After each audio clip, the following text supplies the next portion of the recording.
I guess. We're ready. We're starting. Hi. Also, Oshio, thank you for the raid. You're Officially. very welcome. Yes, officially, you know. What? What the fuck? Hi, Greyhound. Thank you for the sub. Oh shit! Brand new treat. Yes. So good evening, everyone. Welcome to the first episode of Amara Angels. Can I get a woo from the players? Ooh. That was so depressing from some of you, and then some of you just gave me really good woos. I am disappointed in some of you, and not at all in others. That is all right. I'll dig deep down to the diaphragm and. Was that so difficult, Goofy? Yep. Yup. All right. But yeah. Woo! We are so after the tragic ending of Talia Misfits, our long-running campaign that lasted for, I believe, 77 episodes. I think it was lasted a long time. Actually, let me check real quick. Yeah, I think it was 77 episodes. It was 76 by my count. Oh, God. I think I might have missed one, so I think it was 77. Possibly. But either way, after 76, 77 episodes of Talia Misfits, that was a tragic end. Canceled in our prime by Netflix in the middle of season 2. Yes, that is. Oh my God, that is weirdly appropriate. Kinda, but it came in the form of death, just death. We did have a one shot, and then we do plan on having another one shot to give a proper end to the campaign setting. But in the meantime, we decided to create a new campaign with blackjack and hookers and flying islands. Although this is set in Amara, the same campaign as the Amara Queens, the same setting as the Amara Queens, and I won't say how far you are, and I won't say what if it's the same time zone. You don't know. It's completely secret. Yeah, but in the meantime, welcome to Amara Angels. I am here joined by the previous Misfits, people I love and adore, my friends. Say hello, Osho. Hello, Osho. I fucking knew it. Knew it. You just set me up so perfectly. Yes. Let me just yes. Hello to Osho. What do I think of your hit movie? Osho, would you mind telling us who you're playing? I think it's terrible because Now? for them to go to heaven, they would need a soul. Which Yeah, they clearly have. I am playing Gala, who is a goblin artificer. All right, that's enough for now. No need to go too far. Next up, we have Raiding Blades. Hello, Raiding Blades. Say hello, Raiding Blades. Hi, everybody. Yeah! Dusk! What the fuck are you doing? Oh my god, Dusk! Thank you so much, Dusk is Dusk, so awesome! We love you. for the hi, everyone. Hi, everyone. I knew you would like that, Dusk. Love you, Dusk. Can you just like join call very briefly and just say hi everyone and then leave? Please, Dusk, if you can do that, join the call very briefly, say hi, everyone, and then fuck off. Because That's all we need. Hi, everybody. Yes! We love you, Dusk. Jen. Don't leave us, Dusk. Don't leave us. Don't leave us, Dusk. Play with us. Play with us. No. Okay. We can make it work, What a Dusk. lad. We'll change. We'll change. Yeah. No. So here's the thing. Dusk was, and still is, a misfit. We are all misfits. But unfortunately, Dusk will not be joining us for this campaign, at least for the time being. But we love him deeply. He is our great friend. He is loved and adored and cherished. And RB, you were saying about the character you were playing.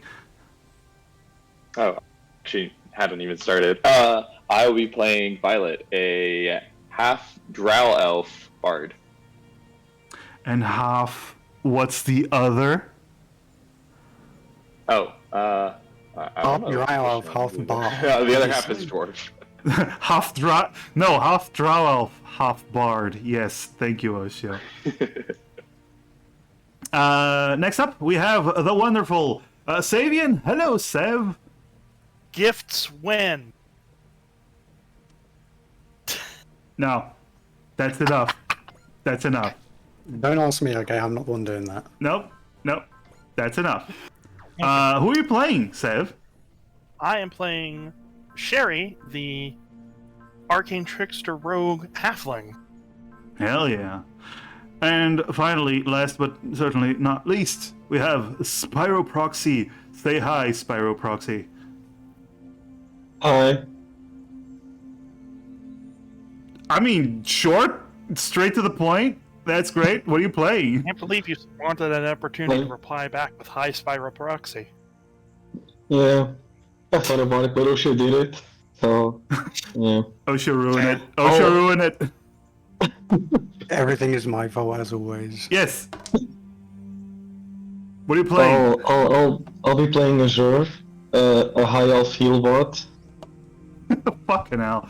You're the only fucking one that didn't say it properly. Yes. I'm playing an elf Yes, you are. cleric. I would like to point out that we are playing a higher magical setting, and every single one of our characters has some magical abilities. Yes. We are a very magical Yeah. party. None of you actually decided to go, you know what, fuck magic. I'm going to be muscle. I'm going to cast fist. No. None of you have... Fuck magic. I'm gonna make a barbarian who's an alcoholic and hates magic, attacks anyone who uses it.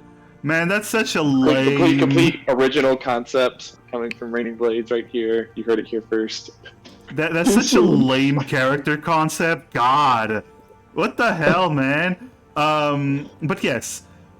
We do not, I want to point out, we do not have character art yet, except for Osho, who's an amazing artist. Who's been working tirelessly on this wonderful goblin, which I will show later. But first, are you ready for your first foray into Amara? No. I guess. Yes. So I'm scared. I am so ready. Okay, if RB isn't ready, we are not going to do it. It's best that we just end the game right now. no. RB's ready. I promise.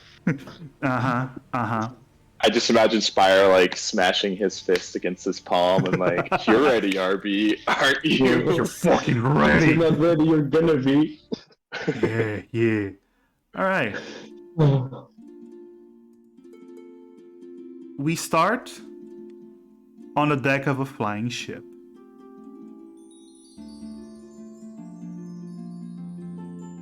You've been on this ship for a few days now. It's been carrying you from the little island where you all have met through your different circumstances towards your destination. A little island, well, not so little, but an island in the northern edge of the Vania sector. An island called Hanma. And more specifically, the town of Blainport. You've all boarded this ship for different reasons. Seems your interests have aligned as your destination seems to coincide.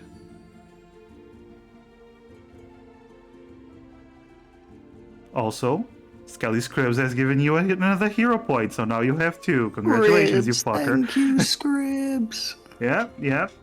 From one Amara player to another. But yes, your interests align. Some of you have received information that what they are looking for is possibly in this sector of the world, in the Vania sector. What better place to start than in the northernmost edge? Another one, well, there are various unexplored islands in this sector of the world. Floating islands that haven't been settled or have been abandoned for centuries. For many, many ages. Wouldn't one find some amazing ancient knowledge and artifacts in such a place? And some of you currently owe a rather substantial amount of money to the rest of the party, so they kind of followed. Holy shit. Holy shit. Mistakenly sci-fi. Another Thank you, Tony. Thank you so much for the raid. Hello. Holy shit. Tony, you are beautiful. Both of you. I love you. Amazing. Thank you so much for the raid. This is too much. And highly appreciated. Hello, Raiders. Our chat, your problem. Great. So Oh no. we are right at the start of our campaign, and if you look down towards channel points, you'll actually see that there is a thing called hero points that you can actually give players if you have enough hero points, or you can give them to me, the DM, the one who will ruin their lives with said hero points. Those are free rerolls, and I You know can... that you should give them to the players. Or maybe you should give them to me. I don't know. It's great. Yeah? Yeah. Give Anyway. them to us if you want to I see think, this cute goblin girl live. No. I think it's not possible to give them to the DM. That's not an option anymore. No, it is. It is. It No. actually literally No, it's not. it's literally in the house rules. I removed it. I removed it with my mind. Oh, okay, cool. But yes. You sit... Well, you stand on the deck of this ship as you head towards Blainport. Ahead of everyone else, leaning against the railing, is a rather tall-looking goblin. But why? Why would you do that? Why would you do it? Osho, would you mind describing yourself while I put up a picture of the amazing art that you have made? Because I like it, and you're the only one with your own art so far. Yes, of course. You see leaning against the railing, again, this tall goblin. Goblins are normally, around like 3.5 feet. This one's more like 4.5 feet, which is, not hugely tall, but, for goblin standards, that's pretty tall. And she currently has her helmet off, so showing this head of very kind of bright cyan hair with the tips dyed, or the whole hair is dyed, but the tips are also dyed this kind of magenta color. She also has these pink eyes and these purple tattoos down her face, along like circles along one eye. She has very big ears, even for a goblin, one of which has a clip piercing. But perhaps the most notable thing about her is that she's wearing a very chunky set of brass-looking armor with this glowing green magical energy kind of emanating from the cracks in it, and these big kind of gauntlets and very tall boots. And across the front, there's a piece of cloth which kind of covers the crotch, which has this emblem showing some kind of apple tree. And she's sitting there. She appears to be tinkering with something on her gauntlets. And in that moment, turbulence hits, and she drops her screwdriver.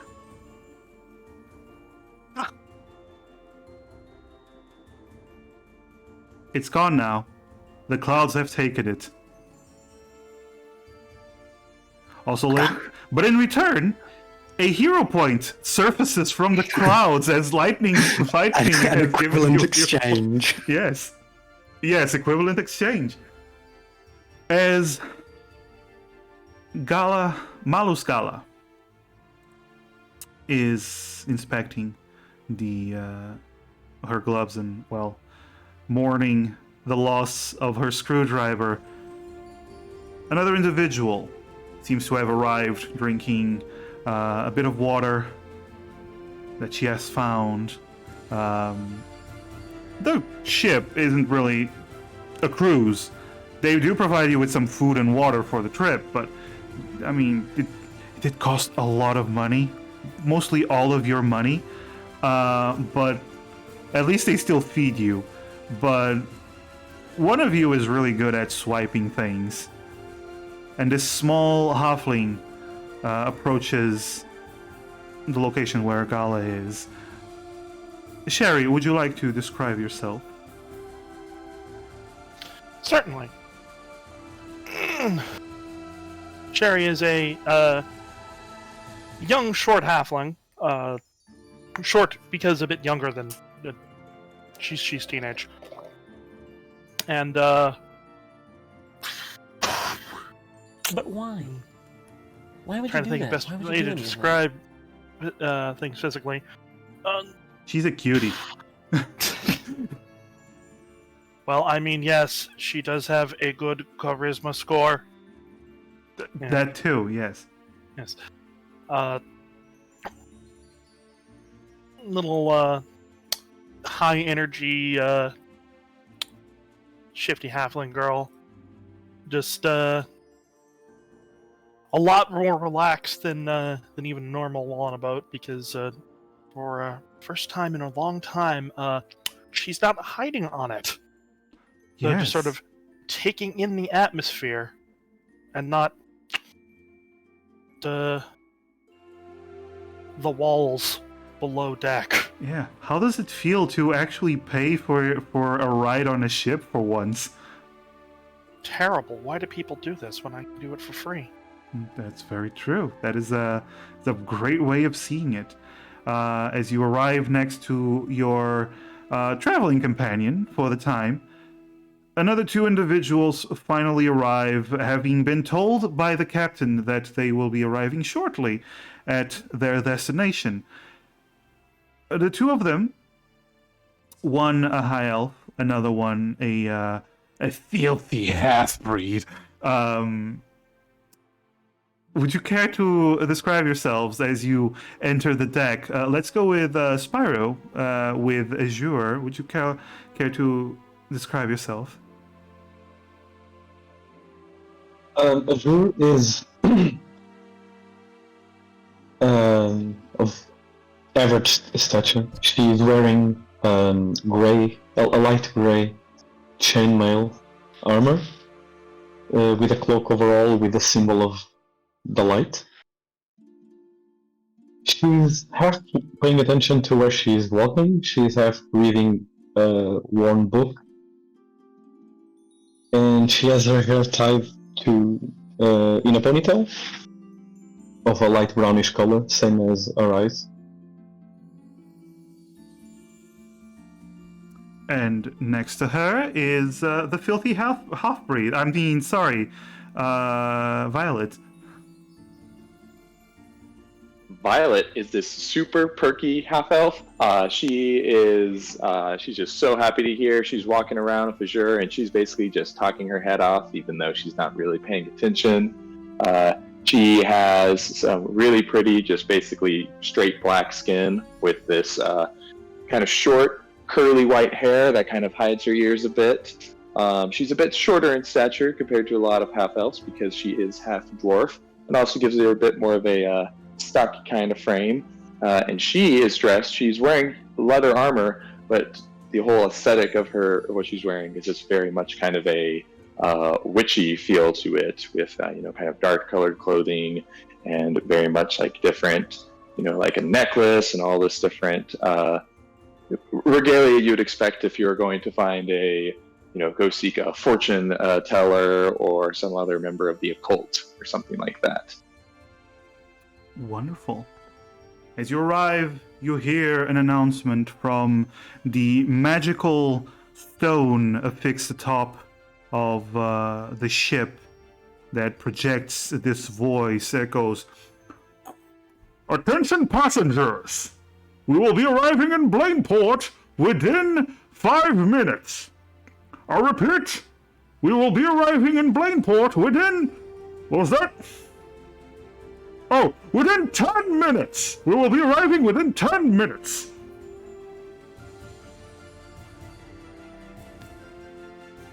Despite the message, you do see in the distance already signs of the floating island of Hanma. Or at least you assume it is. You do know that this island is not a tiny city-state. It's actually a couple-mile-long floating island. But you also see in the distance beyond it and to the west of it, east of it, a few other smaller islands that seem to compose this sector. You do know that sometimes air stones, the large magical stones that keep the islands afloat, the islands that keep everyone safe from the toxic surface. You do know that sometimes air stones, if they're big enough and they have either a large and powerful influence, or there is a cluster that is big enough, other islands begin to orbit like satellites around the bigger ones. These satellites seem to be moving slowly, but definitely moving around the bigger one of Hanma. But for now, they are not important. They are not something that you are gunning for. Blainport is the first destination. About 3 minutes later, you arrive in Blainport. As you hear the captain grumbling as he arrives, "Fucking 10 minutes, I'll tell you. I told you it was 5! Yeah, whatever!"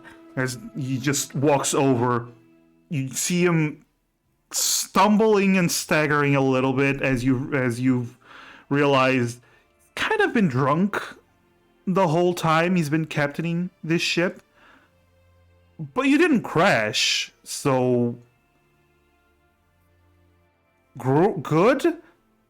But at the same time, you did use up all your money just to get here. It was a cheap ride, so it was the best you could go for.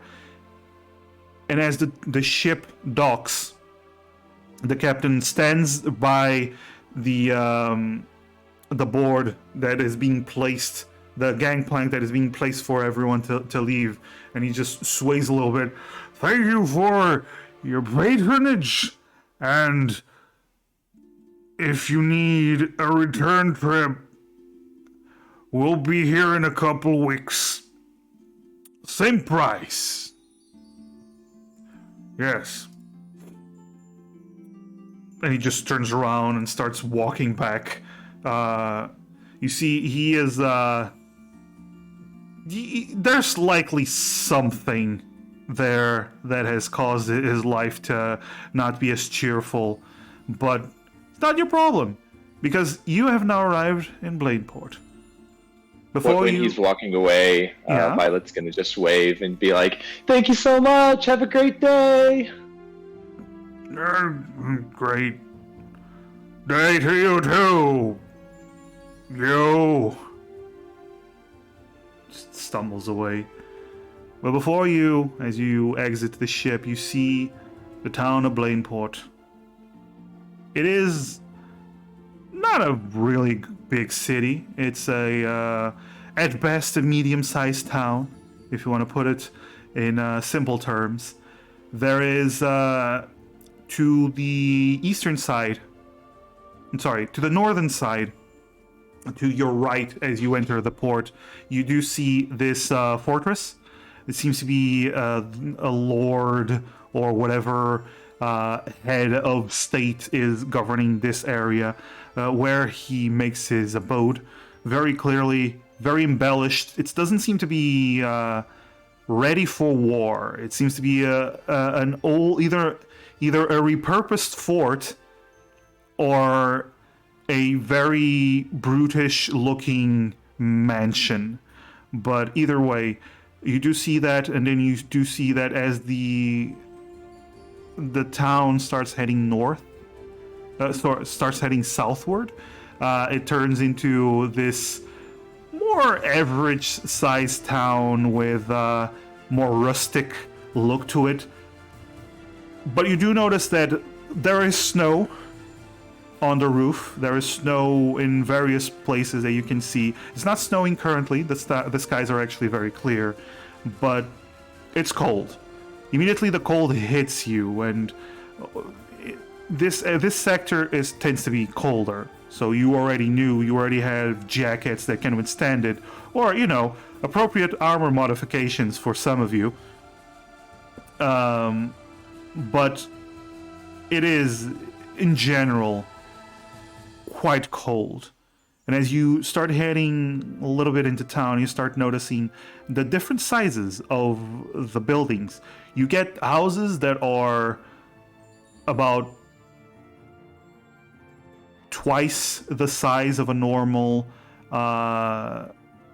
humanoid, of a medium-sized humanoid, twice as tall, I mean.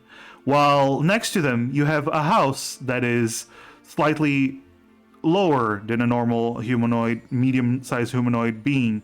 You do also notice plenty of Goliath, the 7 to 9 feet tall, brutish half-giant race, and several dwarves also walking around. And this town seems to be a mixture of the two species that have been coexisting for a long time. Two hardy species that are quite good at handling the cold of this area.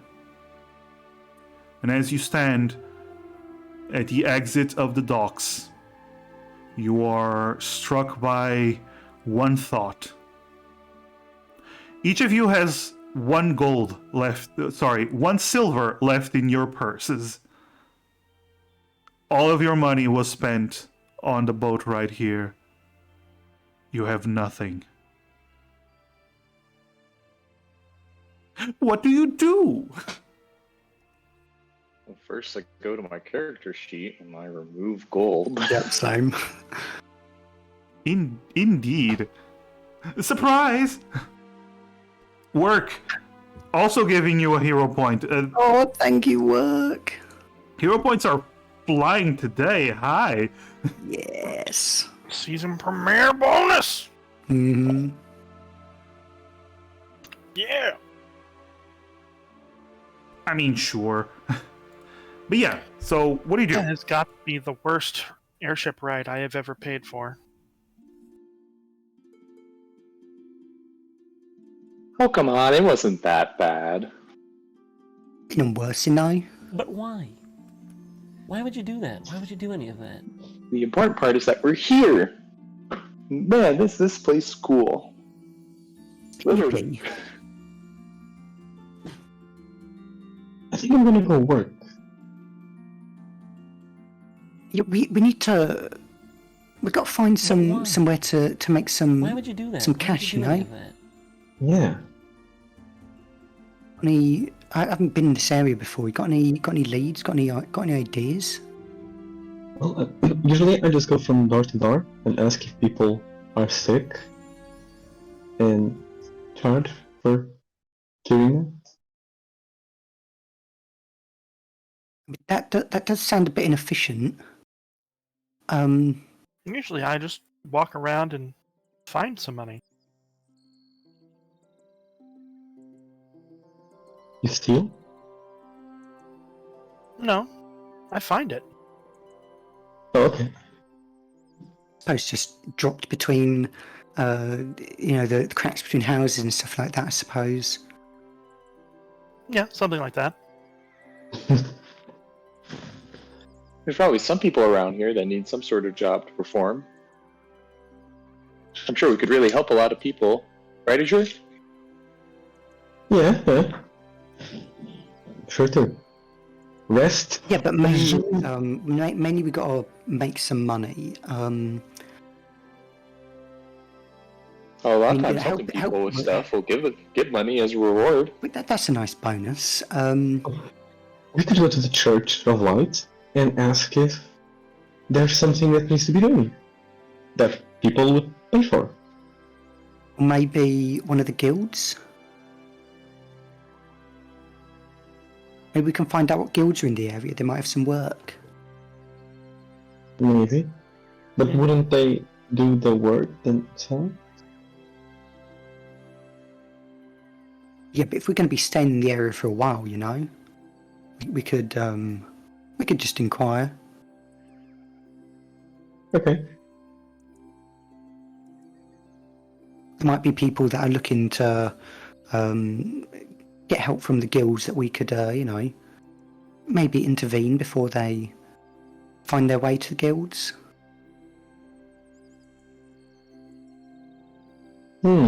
Job posting. I like it. Well, if there's people that are, looking for guidance on what to do, they might very well go to the church. Try and pray or ask for guidance from the spiritual leaders. Yes. I so. Yes. We could go check it out.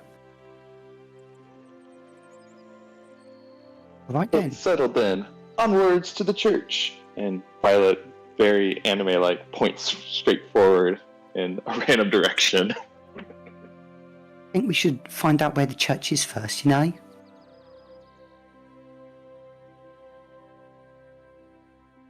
But Violet walks straight up to the first person that she sees and says, "Excuse me, sir, ma'am," whichever gender the person she's walking up to is.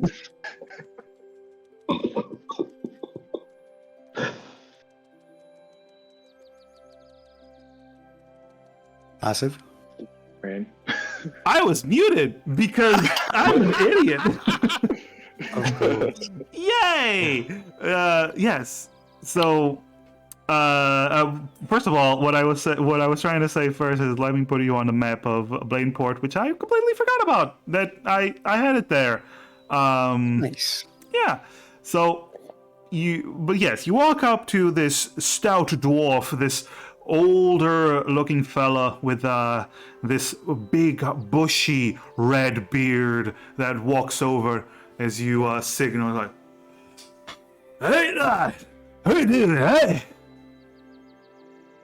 Hi there, my name's Violet, and these are my friends, Ashura, and Sherry. Pleasure to meet you, hey?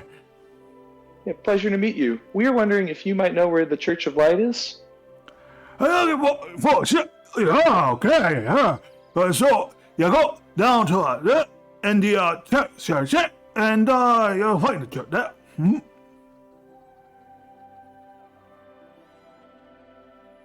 As someone who grew up in a dwarven household, does Violet understand that at all? Actually, yeah, because that is very true. Violet, while all the others probably had a really hard time understanding that, you actually understand this is a heavy dwarven accent. He's trying to speak common, but it just comes out mostly dwarven, as he is pointing you to the Sherry Shade district. Down south, there is a building that you'll easily identify as the church. Will then respond in Dwarvish. Thank you very much. Have a great day. And he starts walking away. Also, I just got a hero point from Dusk, who loves me very much. Dusk, you betrayer! He is Dusk, you are the chosen one. Dusk, he is the only one that cares about me here. Okay. but yes, Violet, you know where to go if you want to go to the church. When you speak Dwarven, that is what you were speaking, right? Yes, that was. I hope some more of them, do actually speak Common. I couldn't really make them out. Oh, that's why I couldn't understand. It was a different language. Yeah, it must have been. I think so. Oh. Nah, he just had a thick accent. But don't worry, I'm sure there's plenty of people here that speak with less of an accent and be easy to understand. Only one way to find out, though. And Violet starts to head off towards the cherry shade. All right. As you walk along this town, you actually find a lot of people speak with this heavy dwarven accent that that guy used. He is not the only one. A lot of people are speaking this It at this point is basically a common dialect. That a lot of people, even the Goliaths, are speaking this way. You're understanding it. I'm not going to say you understand it perfect, but you understand it very well, Violet. While everyone else, you catch a few words here and there, but that's about it. However, as you walk through the town, you start heading towards the Cherry Shade district, and as you get near the entrance of this district, where you do see that the houses are there's more people living here. There's more houses for just basically habitation. It's not a lot stores and whatnot. You start seeing in the distance this tower that stands out among the roofs of the white roofs of this town. This tower has one of the biggest bells you've ever seen. As you look upon it, it is attached to a church, but this is a huge bell that, as you get closer, starts ringing, signaling midday. As you do see a lot of people that are currently working and walking around with basically carrying stuff and trying to negotiate stuff. A lot of people immediately stop working, sit down, and start eating some sandwiches or some kind of meal, like quick meal that they had. Like the moment the bell rings, everyone just sits down and starts eating. I don't think I have any food on me. Is there any food nobody is paying attention to in the area? roll a perception. First roll of the campaign. Let's go. It's for stealing. Of course it is. One.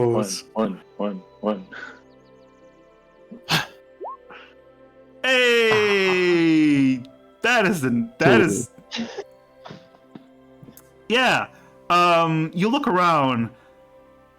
You do find one. There is a gigantic Goliath. He's about 10 feet tall, but he's currently sitting down, so he looks a little bit shorter. His shoulders are like 3 times as wide as yours, or 4 or 5 times maybe. His arms and legs are basically tree trunks, and he has this tiny lunchbox next to him. Well, it's a normal lunchbox, but next to him it looks incredibly tiny, and he Tiny seems for scale. yeah. Well, yeah, and he's trying to eat a little tiny sandwich, while the lunchbox is slightly behind him. So maybe if you could maybe finesse something. About how far away is he? Oh, he seems to be about 20 feet away. Okay, then. Alright, I'm gonna try and grab something real quick. double check this. Yeah. Uh, Sleight of hand Okay. with my mage hand.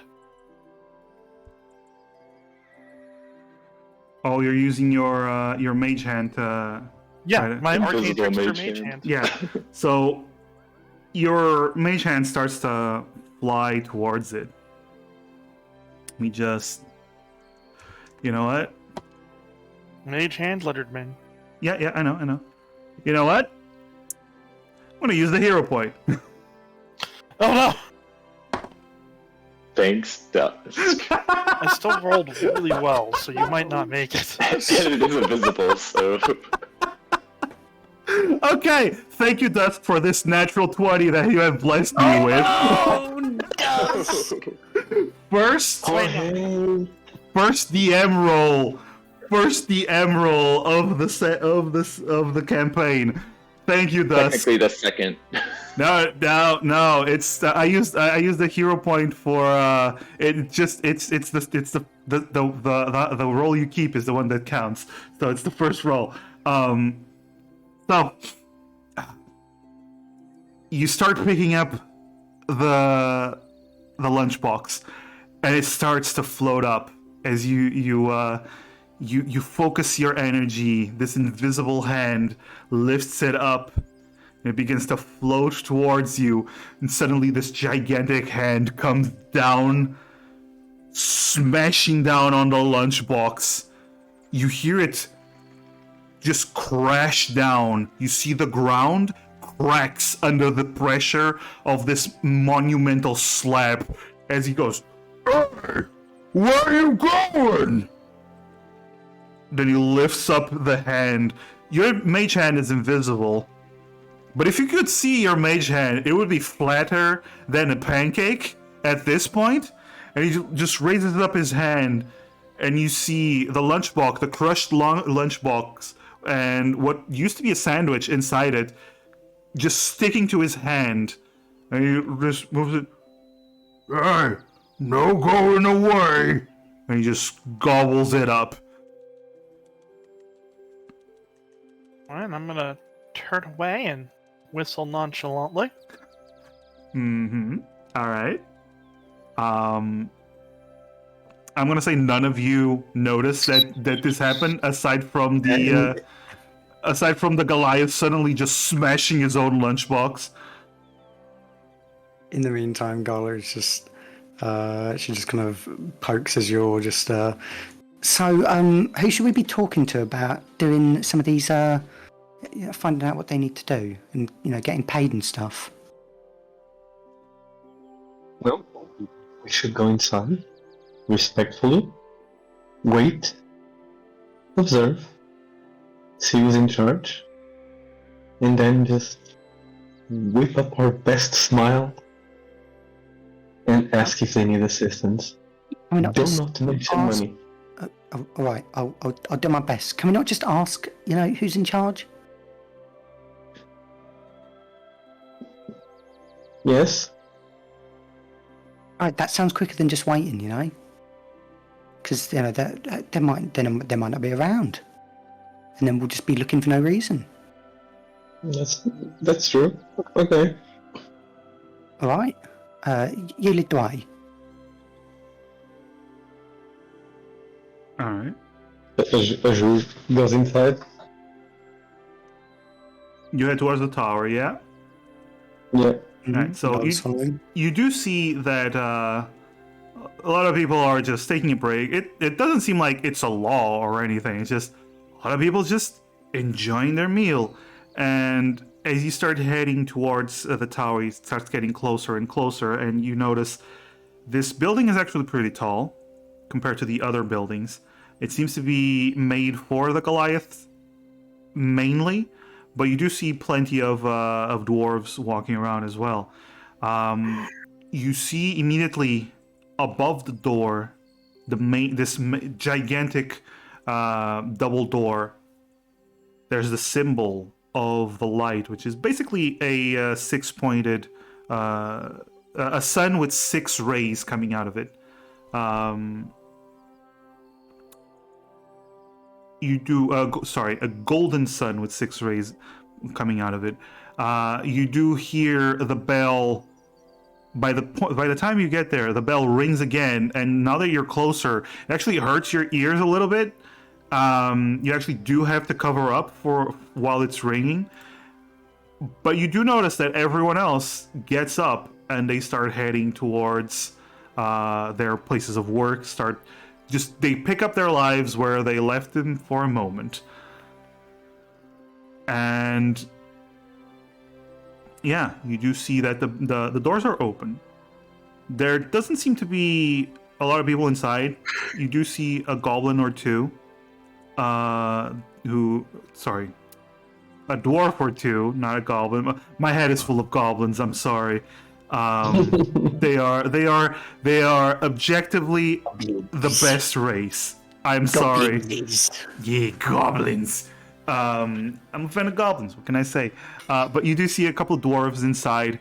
One of them is talking to a dwarf that I'm going to say that since you are a cleric, Azure, of the light, and you have experience with the clergy, you immediately recognize the priest in charge of this place because by their clothing, you do see that they have this white robe with a golden trim and this big, heavy-looking golden sun necklace that this dwarven woman with a little bit of a stubble, hair that seems to be braided into 2 braids that rest on her shoulders, and she's a little bit short for a dwarf, but she does seem to be you could say the equivalent of middle-aged for the dwarven kind. What you do notice once you enter, though, and everyone in general notices this, while churches have their own things, they all worship the light in their own way, but this church, once you enter, it does kind of give the impression of a hunting lodge. The inside of the church, there are several trophies of basically heads of animals on the walls, and you do see some stuffed animals as well. You see deer antlers. It's like this seems to be like a mix between a hunting lodge and the Church of Light. But you do see the priest, the priest, who seems to be currently in a conversation with someone. But by the time you arrive, that someone just gives them a bow and turns around and starts to leave. And the priest turns to you, and she gives you a nod. Oh, look at that! Hello, man. Might be with you. Oh, I'd be with you. You're newcomers to this land, because I don't know you, and I know most of the people in Baleport. Oh. Yes, we're new. Me and my companions, we were hoping we would find a way to help people around here. Carl, it's nice to meet you. A pleasure to meet you. My name's Priestess Helga Goldfinder. She looks around. Goldfinder.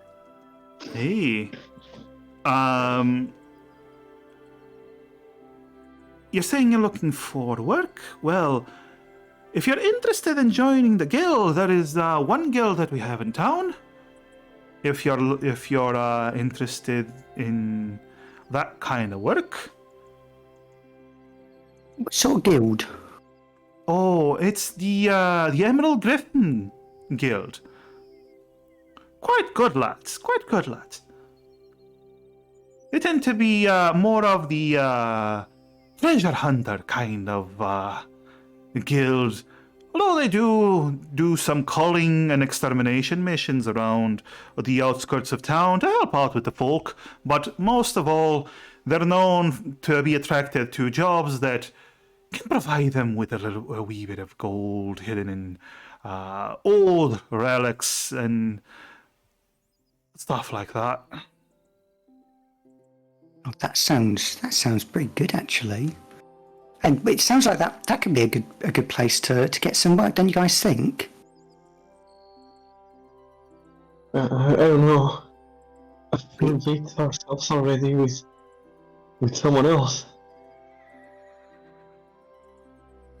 Well, we're just looking to earn some money, and you know this guild sounds like, you know, they're after treasure. That's, you know, it's what we need. We need some money, and that would be a good place to make some. So we could just go and check it out. You know, if you're not sure, but it would be, especially if they have some jobs free, we could quickly snap something up.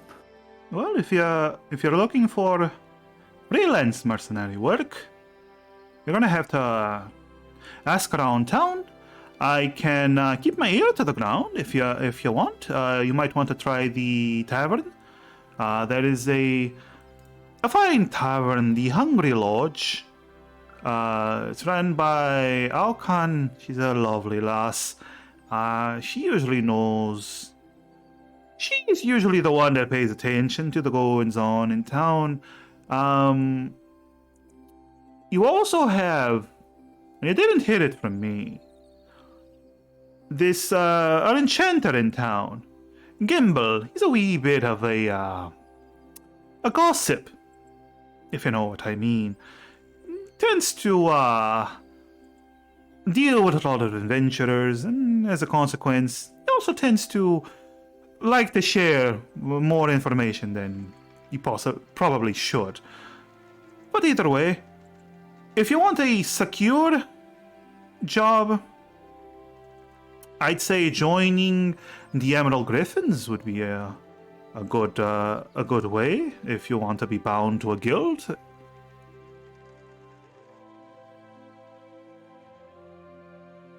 Thanks for the help. We'll go check all of them out, I think, or at least quite a few of them. They all sound quite promising. Oh, always happy to help. Would you be interested in a wee bit of a donation for the Church of the Light to continue with our renovation effort to renovate the bell tower? Oh, the bell tower. Of course, that's. I've only got 1 silver on me, but if you'll accept it, that is quite a majestic. Can't think of words. Quite a majestic building. Quite a majestic Structure. Yes, that's the word I was looking for. Thank you. Quite a majestic structure. It's it must have taken how long would a place like this take to build?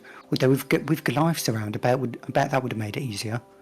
Well, actually, this bell tower was built when I was a wee lass. Some good 300 years ago. Oh, I see. No, sorry, 200 years ago.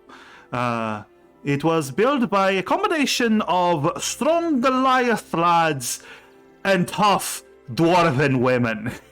Oh, yes, I imagine it so. actually was.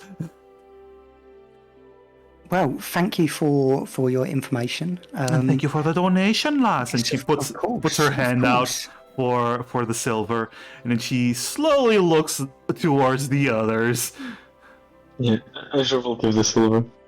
Oh, Yeah, Violet does the same. thank you for the Thank you. donation.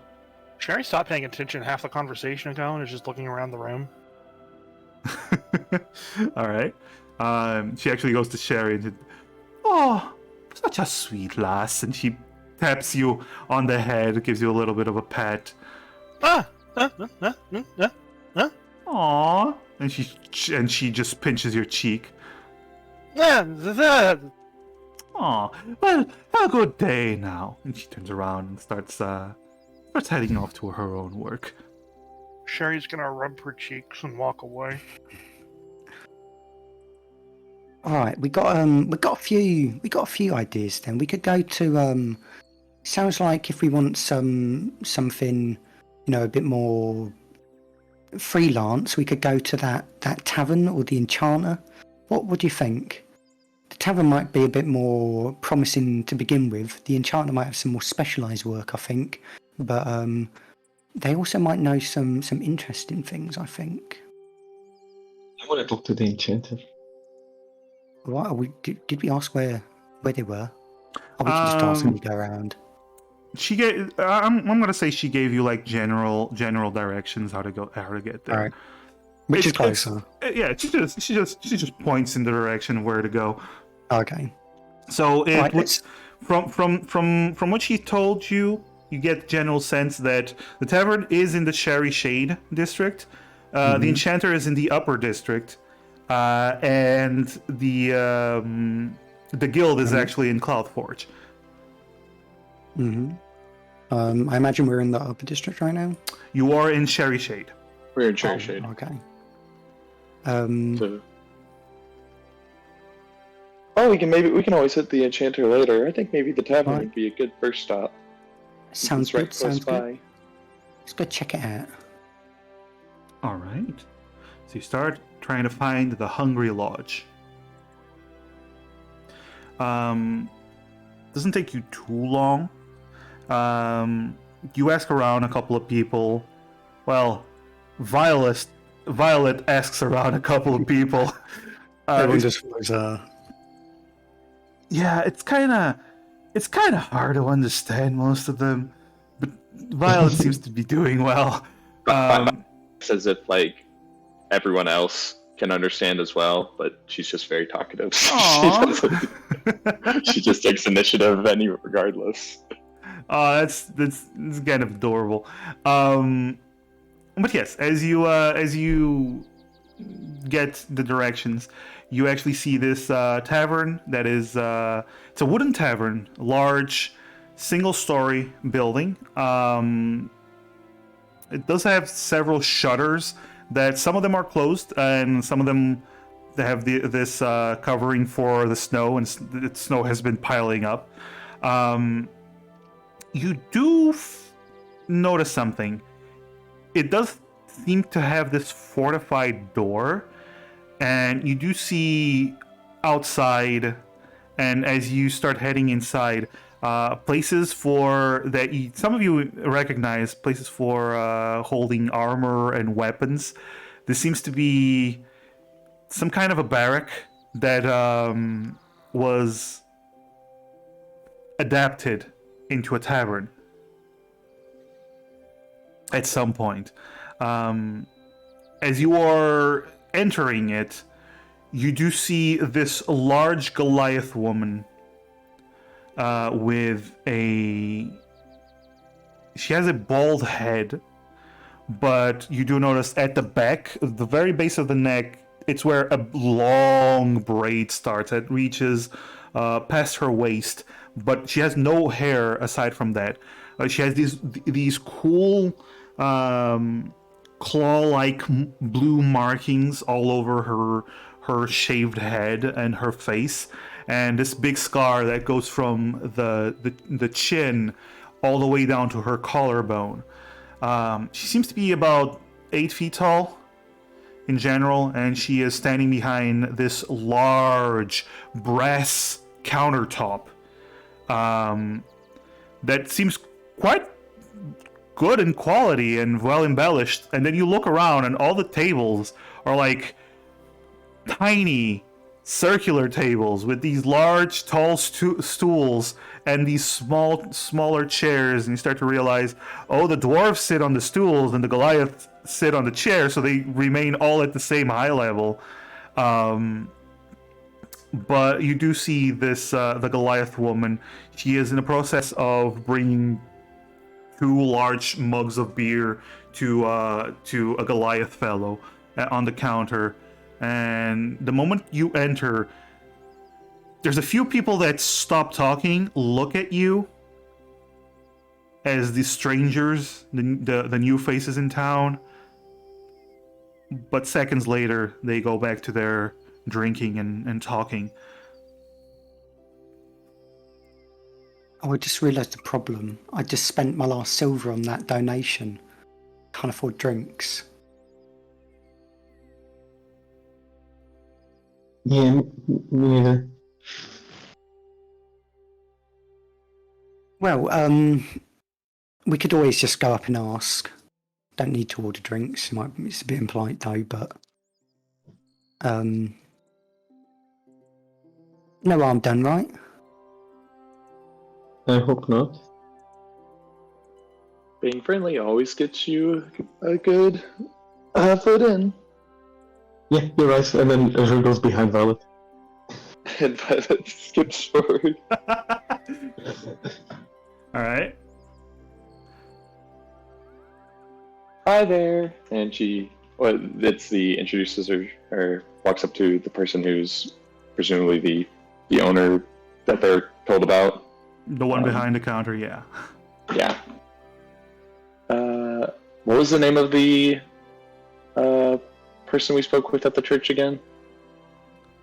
Oh, the priest, Helga Goldfinder. By the way, I keep calling her priest. She's a lumen. So lumen are basically the priests in charge of church. So it was basically lumen Helga Goldfinder. Okay. Okay. Hi, and so Violet just kind of fucks up and be like, "Hi there, my name's Violet. These are my friends. Nice to meet you." Pleasure to meet new faces. What can I do you for? Well, Lumen, we were just over at the Church of Light and spoke with Lumen Helga Goldfinder, and we are a bit, well, let's just say we're broke. We are looking for possible jobs that we could perform to maybe help some people out and get some coin. And she mentioned that you might be able to point us in the right direction. Did you happen to give all your donations to Helga? Yep, All your that's money and part of donations. the reasons why we're broke. Uh-huh. Well, you best be careful with that one. She's good at asking people for donations to fix the church that never gets fixed. Oh, I see. That's a bit disappointing. Oh, she's a good lumen. Don't worry about that. She just likes to, well, she does her namesake proud, if you know what I mean. Oh, right. Don't worry, all your money is still part of the church. We fixed that problem a few years ago. She's never gonna do that again. Do what again? Anyway, Sherry raises an eyebrow. anyway, you're looking for jobs, are you? Well, if you're here, I'm gonna assume you're not willing or interested in joining the Emerald Griffins. Well, we haven't checked out yet, but we figured we'd expend all our options. I see. Well, how broke are you? Completely. Violet I turns have off your I have a pockets. few bucks, a bit of I mean, I could start selling stuff, but I'd rather not to. This armor's pretty. I'm pretty attached to it. It's a pretty fine armor you got there. Thank you. I made it myself. I can see that. You're a goblin, aren't you? That I am. A bit tall for a goblin I've ever seen. Oh well, just part hobgoblin, Oh, you're one of them hobgoblins. Gotcha. Never actually seen a hobgoblin before. I just got a bit of it in me. I'm mostly goblin. Oh, well. Far be it from me to judge. I have dwarven blood somewhere in my ancestry. Somewhere. Pretty sure. I think everyone has a little bit of Goliath and dwarf in here at some point. Except, for the Lord, but it's a little bit of another story. Well, if you're not going for the Emerald Griffins, getting jobs is going to be a little bit difficult. They tend to get all the jobs simply because all the people, whenever they need something, they usually go towards the Emerald Griffins. You know how guilds work. They tend to gather the attention of people that are looking to fix their problems, eh? But I can keep an eye out. I can keep an ear open, and if something comes up, I can that is not snatched up by the Emerald Griffins, I can tell you if you need it. We would greatly appreciate that. What the fuck? We'll be in town for a while, so I'm sure you'll be able to find us somewhere. Although we are going to be looking for a job for a bit, so that we can, afford somewhere to stay. Well, that's understandable. Tell you what, it's midday. Come back around sundown. I'll ask around and see if anyone has something. A little, even if it's just a little bit of a small job for you. Thank you very much. Don't worry. We like new people. We like new folks around here. She looks around. In case you haven't noticed, it's either Goliaths and dwarves. Gets a bit dreary sometimes, so we welcome the different faces. I can understand that. Especially the tiny ones. And she reaches down and she pets Sherry's head and then pinches her cheek. Hey! Why is everyone doing that to me? She's so small and adorable. Ask. I'm gonna ask if you needed help with something, and now I'm not gonna. Oh, aren't you sweet? And she goes to ruffle your hair again. Ah! Thank you very much. I hope you have a great day. We'll see you later. Good day to you We'll be too. back at sundown. Gives a nod. And Violet will start to walk out. yeah, I assume you don't stay in the tavern that you can't afford. You could definitely try it. We do have Sherry. Yes. But yes, you do have a couple of hours before sundown. So, do you wish to do anything? Well, I think we could go check out the enchanter, but that's on the other side of town, isn't it? We could check out the Emerald Griffin Guild. That's not too far. I think that was in the middle of town, wasn't it? Yeah, Cloudforge. Yeah, we could do that, and then check with them, and then check with the enchanter. And then we should be able to evaluate our options from there. Yeah. What then? If everyone is in agreement, I assume you go towards the Cloudforge district then. As you get to the Cloudforge district, you do realize you skipped the Cloudforge district before you went around it. You start to realize this is where a lot of the trade is happening. So people that come from the ships, from the port, they start to peddle their wares here. You also see this this big sign that says it's called VMAX Outfitter. Has this big letters. It's this big blacksmith. It's mostly made of wood with some stone mixed in. Once you get inside, once you look through the window, you do see there's a forge there, and this big male Goliath that seems to be working.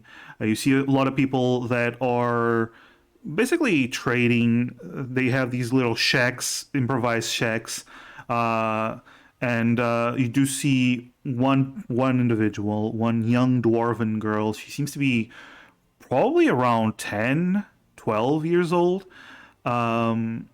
She has this little stall, like very small for all the others, as she turns to you, and you see she has this little fire. And would you like some roasted chestnuts? Some roasted chestnuts? She holds up this wrapped paper full of roasted chestnuts. Oh, well, I'd love to, but I'm not hungry actually. But thanks. Oh, okay. She turns around to the others. Roasted chestnuts? I'm Is sorry, he I would love offering? to, but I don't have any money. I'm sorry. You don't have money? No, Oh, I'm afraid not. okay then. You can have this. I don't want you to starve. And she like gives you the roasted chestnuts. Just tries to hand them over. Shari will take them. Jerry just swipes them. Thank you. Okay. Good luck. Well, thank you very much. It's much appreciated. I hope you have a great day. Yay! He turns around and starts pedaling to roasted chestnuts. Roasted chestnuts. As he starts walking away. Cherry, now Violet you glares. have Go you on. have roasted chestnuts. I'm gonna eat some roasted chestnuts. Okay. Arby, what were you gonna say? Violet just kind of glares at Sherry and says, "You shouldn't just take those. You can't pay for it." She was giving it away for free. That still doesn't make it right. You're taking advantage of her good nature. Why would I turn down free food? Just Well, rolls it's her not eyes really and keeps taking walking. advantage of it when we are actually broke. So Just rolls her eyes and keeps walking. All right. When Good. Violet's not looking, Azure will take one.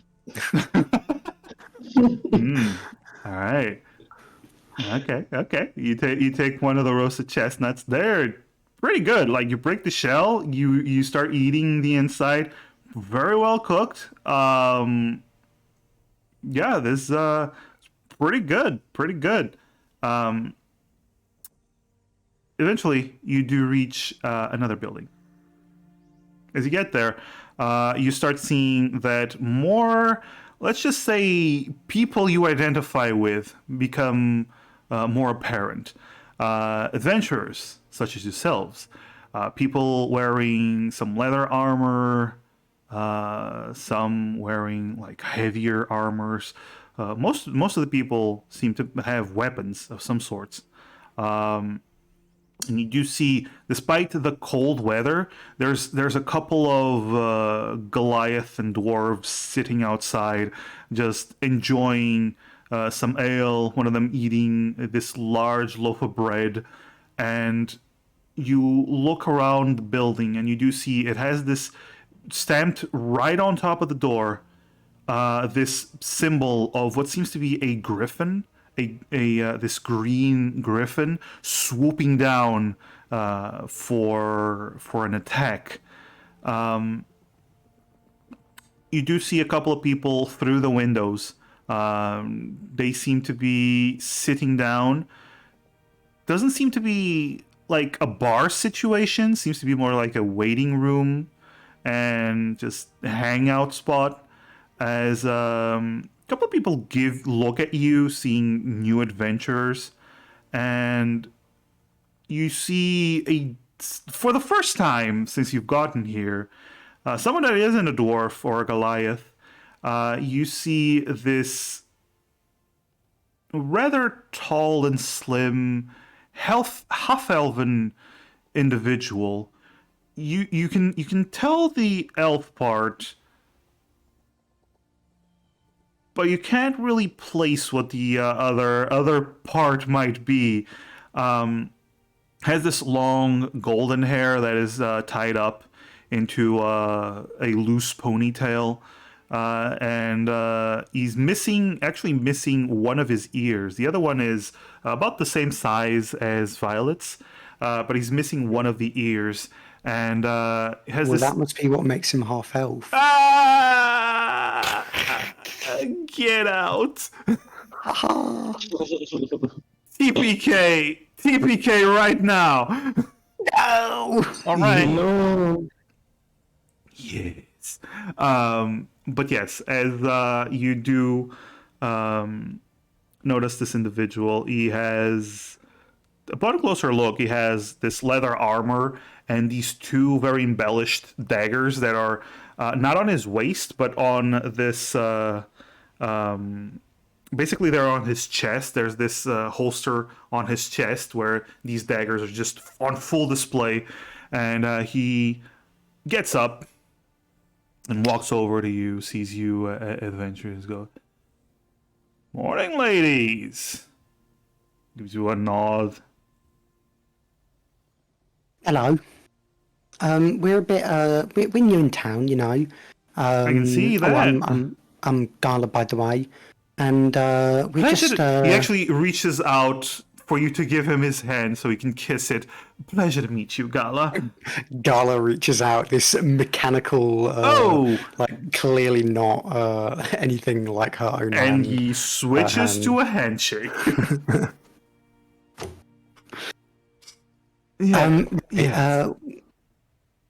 We're new here, and we're just coming to check the place out. You know, we haven't been in the area before, and we're interested to see what kind of what kind of guild this is and what kind of jobs it has to offer if we were to join. Well then, first of all, allow me to introduce myself. My name is Nim Lathalas, as he gives you all this little bow that he does.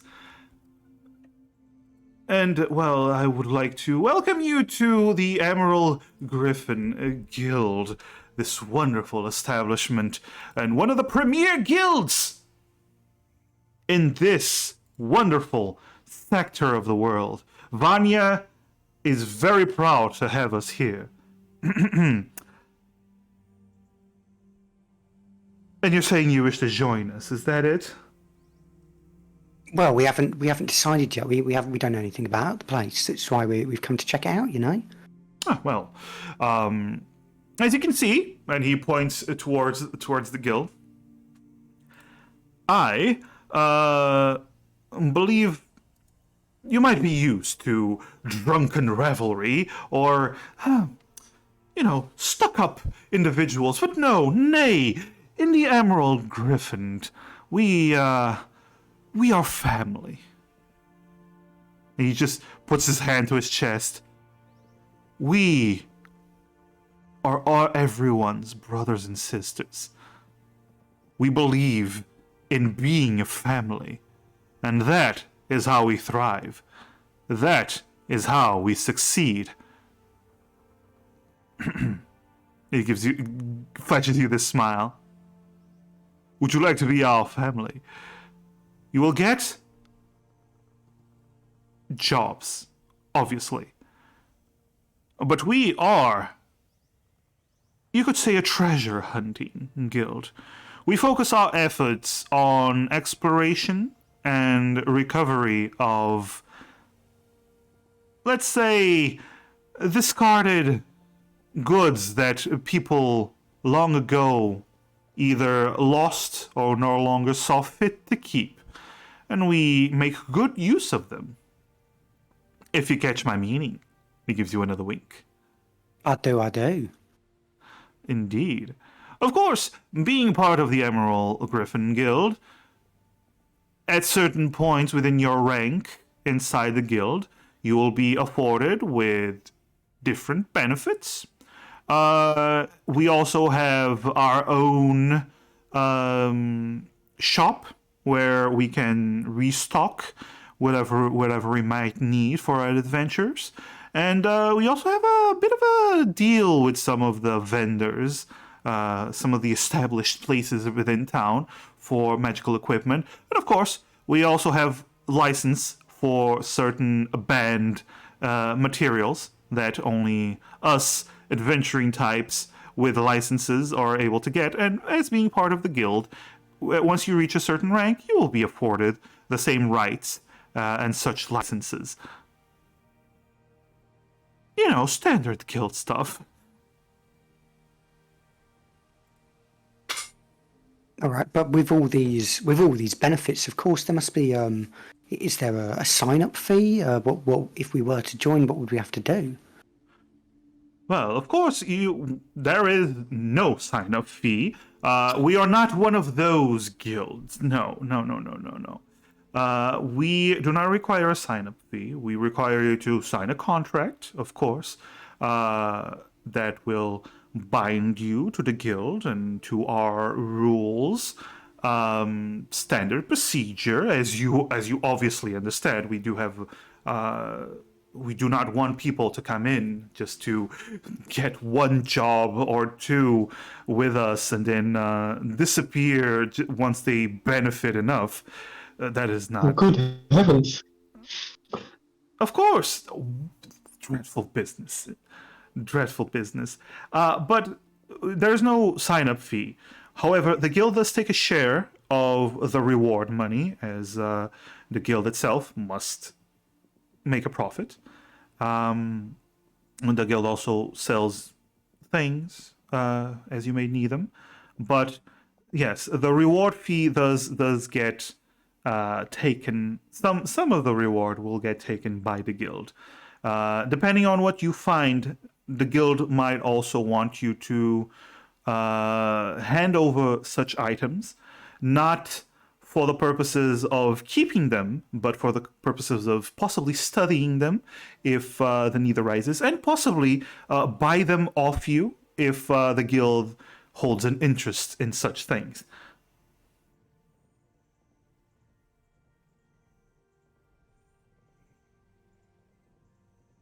Any other questions? I accidentally deafened myself instead of unmute myself. Oh no. It's okay. It was only for a moment. Right, that's understandable. So we only just arrived in town. I think we're gonna most likely spend the rest of the day exploring the rest of the town, and we'll get back to you if we're looking to join. We're looking for work either way, so. Well, upon joining, let me tell you, upon joining, you will be given a trial period. You will not be full members immediately. We do need to know what your abilities are. This usually comes in the form of a small job that you will in fact be paid for it. But that's fair. But it is usually in the form of a job that the other members usually don't go for. If that is something that interests you, very well. And we are currently looking for new members, so we would be happy to give you such a trial period. All right. Well, like I said, we'll continue exploring the town first, and we'll be back here if we're looking to join. Thank you so much for the introduction. Well, thank you. May I have everyone else's names? I do know Miss Gala now. A pleasure. I'm Violet. Nice to meet you. Miss Violet, pleasure.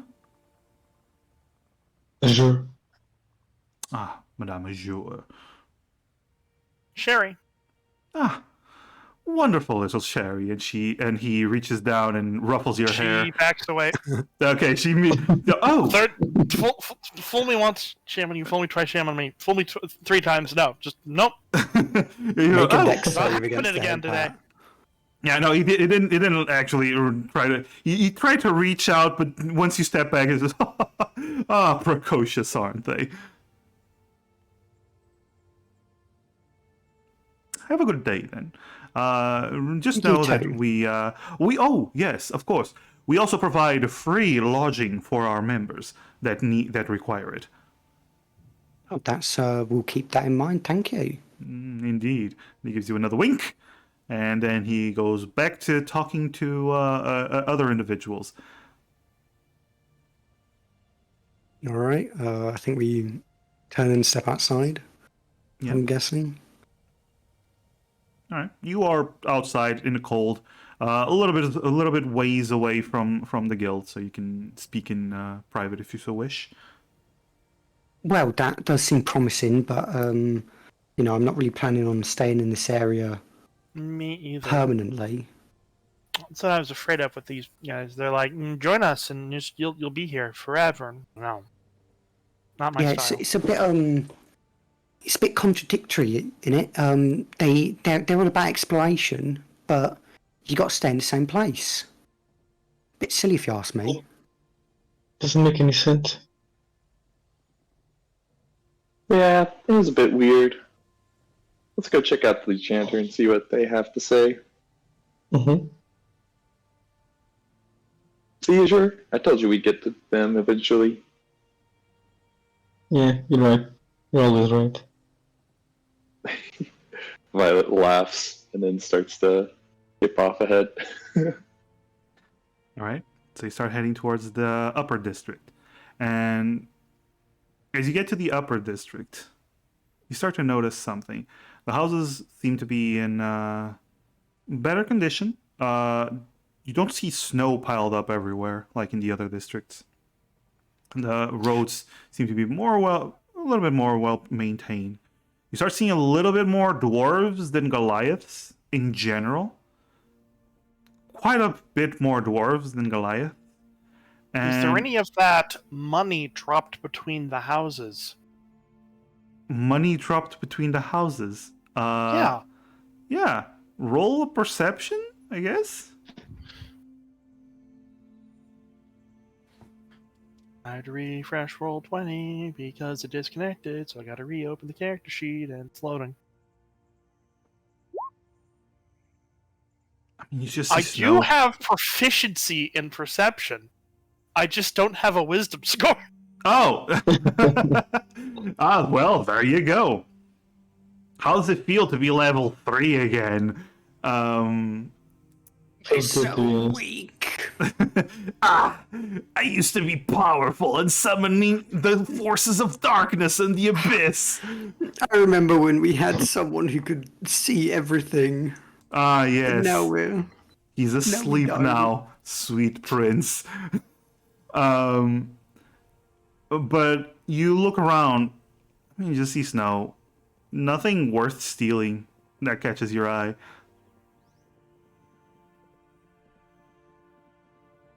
Alright, I'll pick up a little snow and start playing while we walk. All right. It's very cold to the hands, but you have gloves, so it's nice. What you do notice though, something very strange. You see cherry blossom trees scattered around the district. These trees, they do have cherry blossoms, these pink blossoms in bloom in the middle of winter. They seem to be very well preserved. They don't seem to be... Petals don't seem to be dropping much, even in the wind. You get the sense, though, well, all of you have like some experience with magic. You get the sense that these cherry blossoms were purposely planted here, and there has to be some magic that is keeping them alive and just blossoming the whole year, even with the snow.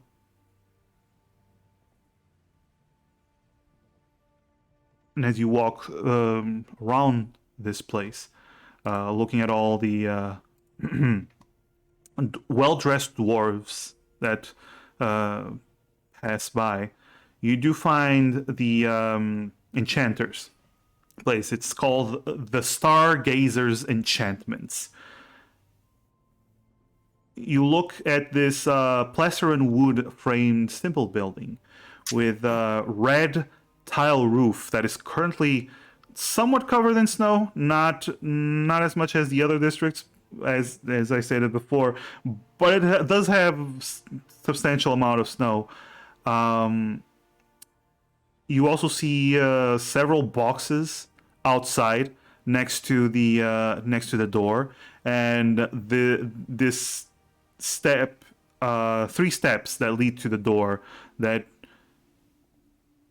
for your medium-sized people, you don't actually need the 3 steps, but the halfling in your group, it's actually welcome that you can actually walk up something without having to jump the whole time. As you enter it, you see a large telescope that is immediately taking up like a quarter of the room, and then you look around and you see the rest of the enchanter's place. Lots of little knickknacks and things that are all around the shelves. You do see a couple of things that catch your eye within, for example, this golden heart necklace that is on a wall on full display. You see these boots, blue boots with white fur that seem to be right above the counter on full display. It seems to be the main centerpiece of this place, and other knickknacks. But you also see this large, tall suit of armor that when you enter, it seems to light up the visor and slowly turn its head towards you and then follow you as you enter. Gala is very wide-eyed and curiously looking at this the armor and the boots and pretty much everything else. You do see this male gnome walks out from behind this curtain, this bead curtain, as it's almost practice. He's like walking in and like moving his arms as if he's entering a stage. He goes, "Welcome to the Stargazer's enchantment. What would you need from my humble shop, adventurers?" Is there a person inside that armor? Oh no, quite wrong you are. That is my own personal animated armor. One of my security measures. It's very impressive. Ah, thank you. Made it myself. And what about those boots that seems to be a bit of a prize? What have you done to those? Look at you. You have a keen eye for, well, the most wondrous of things, don't you? Those would be my, let's just say, main attraction in this wonderful shop of mine. I call them the boots of the Winterlands. With these boots on, the cold will never bother you again. You will be able to be in freezing conditions as if you were in the summer holiday in the southern areas of the world. Oh, for a place like this, that's a very well thought out device. Of course. I know what I'm doing. And he gives you this big grin.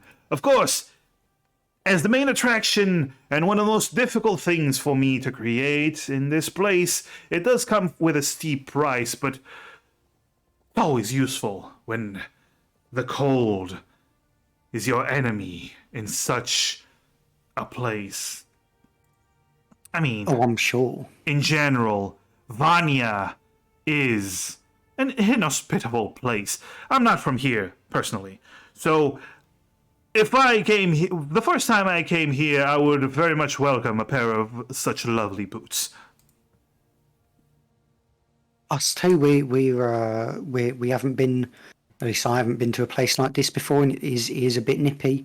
And if I could, I would certainly love to acquire such boots myself and see what makes them tick. But well, that's part of the reason that we're here. Actually, it's because we're a bit lacking in the having the funds to buy stuff. But we heard that you have lots of information. You hear lots of things, and that you might be able to direct us somewhere to well, get some money to buy some things from this very wonderful shop of yours.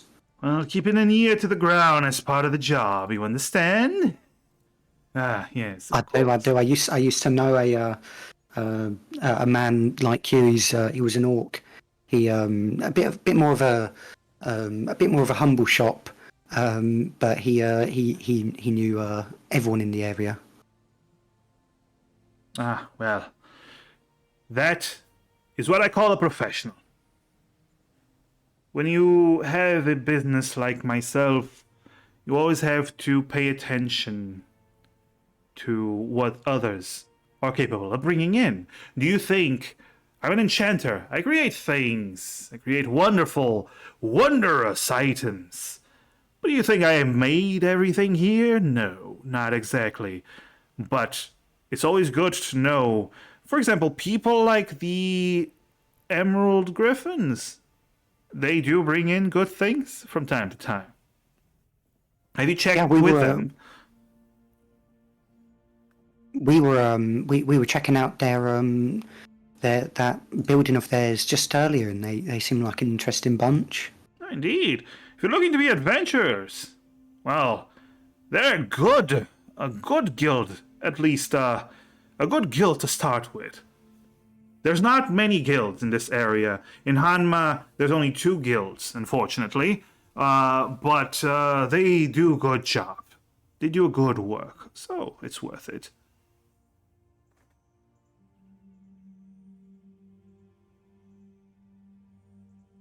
So I hear they seem to be quite well regarded. Ah, yes, of course. And the problem, of course, we're new to the area, so and we might stay a while, but we don't know how long we'll stay. Also, we're a bit hesitant to bind ourselves too quickly, Yeah, understandable. If you're making your way to another town in Hanma, you might also find the Lightning Compass. They're another guild if you're looking to expand. They don't particularly look for treasures. That's why I don't have many dealings with them. A bit more brutish individuals. Good folk, though. But if you're here after having talked to the Emerald Griffin, I assume you're looking for freelance work, then. That might be a good place to start off, yeah. Well, guilds usually have all the work, but there's often people who either don't trust guilds, don't have the money for guilds, or, let's just say, find that certain guilds aren't exactly what they're looking for.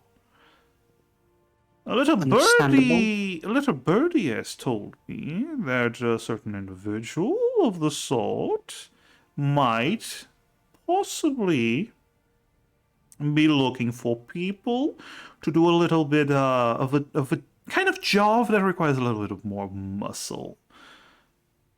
A certain desperate individual who was, I'm not going to say turned down by the guild, but doesn't seem to have the means to procure the necessary reward for the job that they are looking for, which would require, for whatever job you are doing, that might be a little bit more dangerous than the reward that you are getting. But, it's always good money, isn't it? Yeah, we don't exactly have a lot of that money at the moment, so we'll take anything we can get, I think.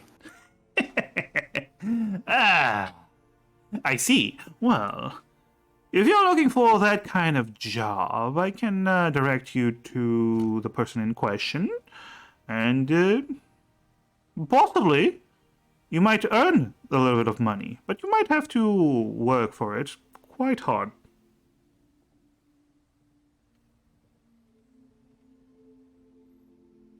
Well, it sounds promising to me. I mean, hard work's what gets you money, isn't it? Indeed. I do ask something in return for providing you with this, let's just say, information.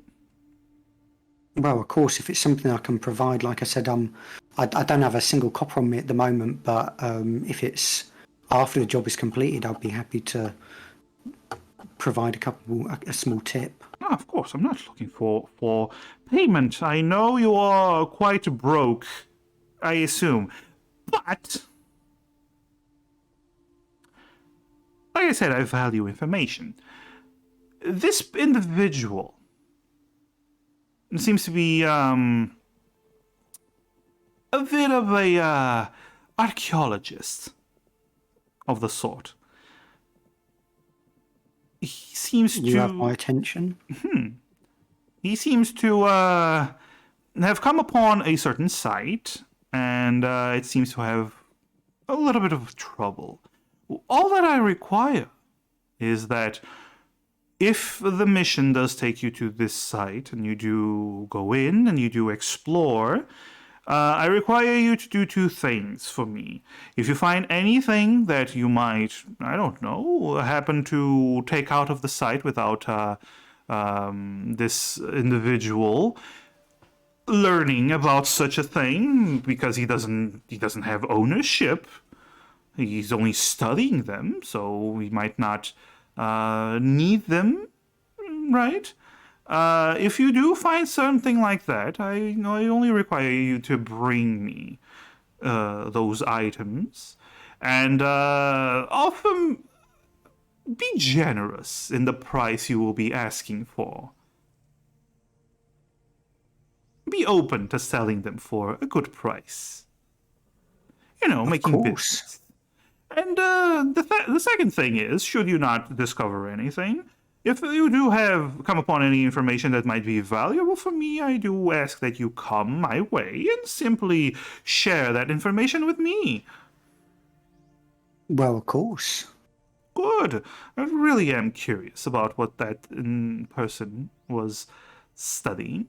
So, yes. I'm curious as well. I mean, you're the one who's heard about this. Have you heard anything about what kind of site this is? What kind of ruins they are? Unfortunately, he's actually not willing to share unless we take up the job, and was quite frustrated. Quite frustrating.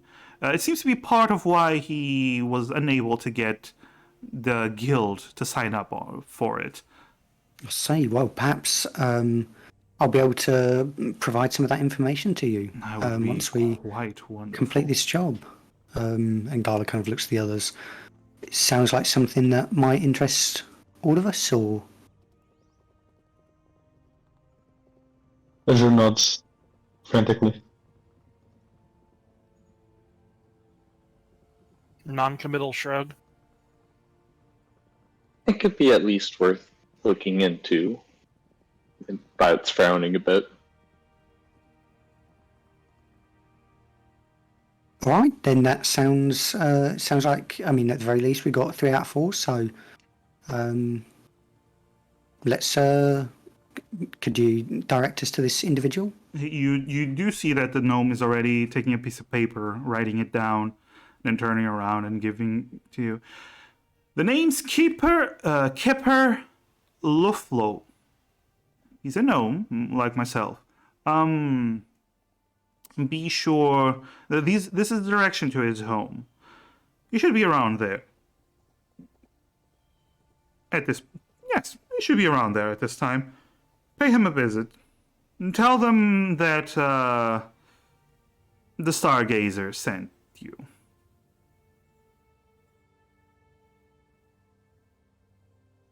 Will do. Thank you very much. And sorry, what was your name again? I'm Gala. It's a pleasure to meet you, Gala. My name is Enchanter Gimbal Fiddlefan.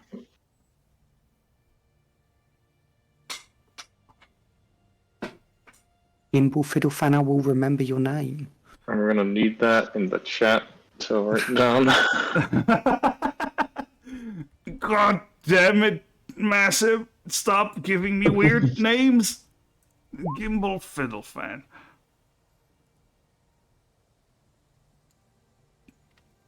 Exactly how it sounds. Spelled exactly how it sounds.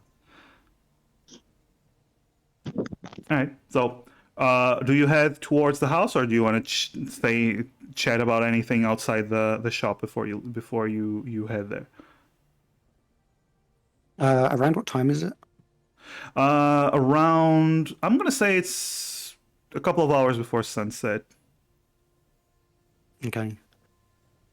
All right. We could go to the go back to the tavern to to see if what's her name? I didn't get her name. The Goliath woman. Helja, the Lumen did give you Alkan.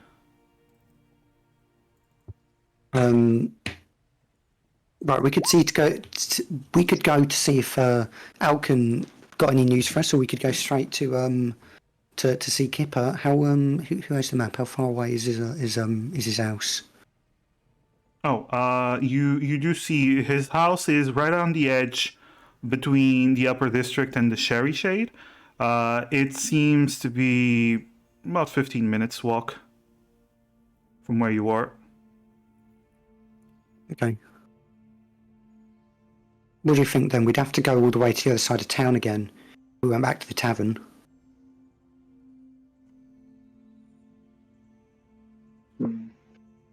We can check. Well, she said to come back at sundown. It's not quite then. This possible journey to this archaeologist. I don't know. It does seem a little bit shady, but I guess it could be worth looking into. He's probably just interested in keeping his findings to himself and not, making sure that no one snaps them up.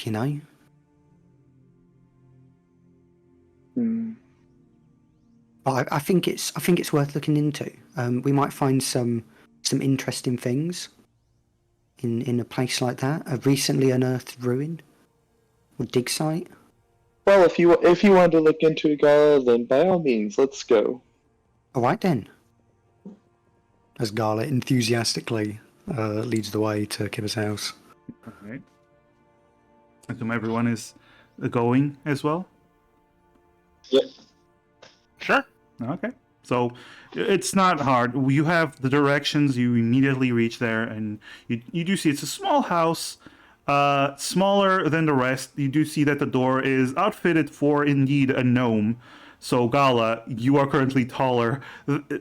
Your eyes are around. Your eyes and everyone else, but Sherry, are like you see the top of the door frame. As you're a little bit tall for the gnome. But you knock on the door, and after a few moments, the door opens, and you see this older gnome gentleman has this small white beard and this little fez type hat on his head. And going, yes. Might you be what? That was the accent. Might you be that Kipper Lufflo? We've been sent by the Stargazer. We heard you might have some work for us. Oh, Gimmel sent you. Okay. Come in. Watch your head. You tall people everywhere. He starts walking in, lets you go inside. Carla kind of puffs her chest out proudly with that, and then also just kind of lowers herself so she can get in. Okay. She doesn't get out of the armor. She literally just crouches. Yeah, she's just crouching. Okay. It's not really crouched. It's more like hunched over. But yeah, you all it's enter. Quite difficult because she's in like this big bulky armor, but she does her best. Yeah. Have you? Well, if you've ever seen Lord of the Rings, it's basically Gandalf inside the Hobbit house. Yeah. That's all three of you right now. I mean, it's not as bad for her as it is for the others, because like she's only with the armor, she's like 4.5 feet. Yeah, yeah. The others, I'm Still, guessing, are a little bit taller. yeah. So she's like the tallest dwarf Mm. in the Hobbit that walks in. The rest of you are basically Gandalf. As you are entering, he sits down on a couch, and then points for all of you to sit down. This couch it barely fits all of you. You're all relatively either small sized or slim or at least not strongly built, except for the one in pure armor. That's kind of harder to sit, but he doesn't really care if you sit or not. All right, so you're here for the job then. You're here to accept the job. I will warn you, I can't pay you much. I don't have a lot of money myself. Well, how much can you pay us? Just, to be upfront. To be upfront for this, unfortunately, I can only pay you, and he winces a little bit, 250 gold.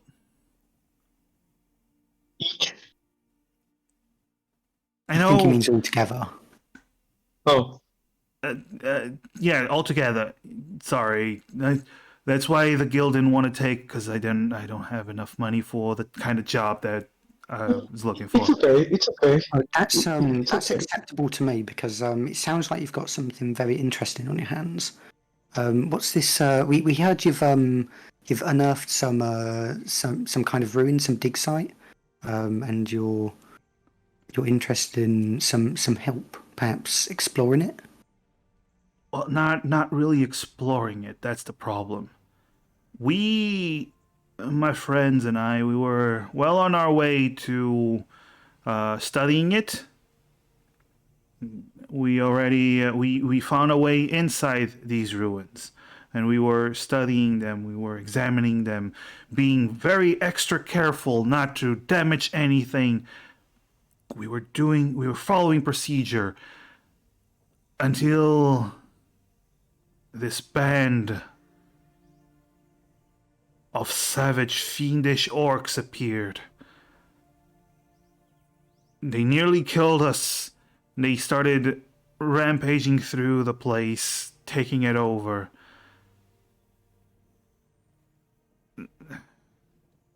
Oh, I see. So you'd like us to reclaim it for you?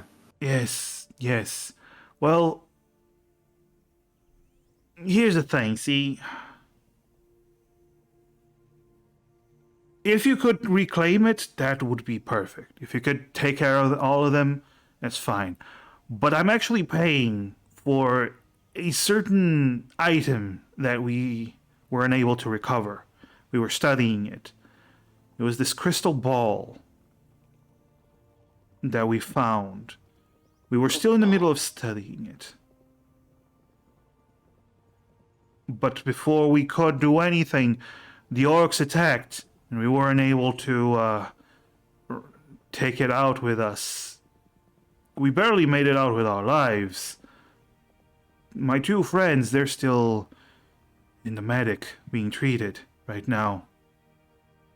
Oh, I see. I'm sorry to hear that. You said you saw these. You were there when this attack happened.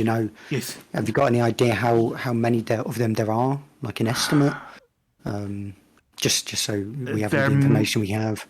It all happened too fast. We were running away, but I get the sense there were around 20 to 30 of them. It's a big place.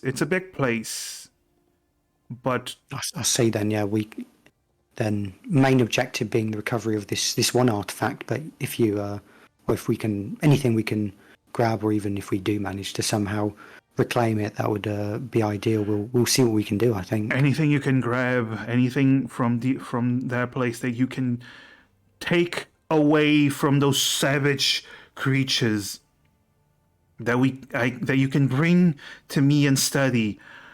I can't pay you in gold yet, but anything you recover, the money is for recovering the main artifact, but anything you recover, I will find some way to make it up to you.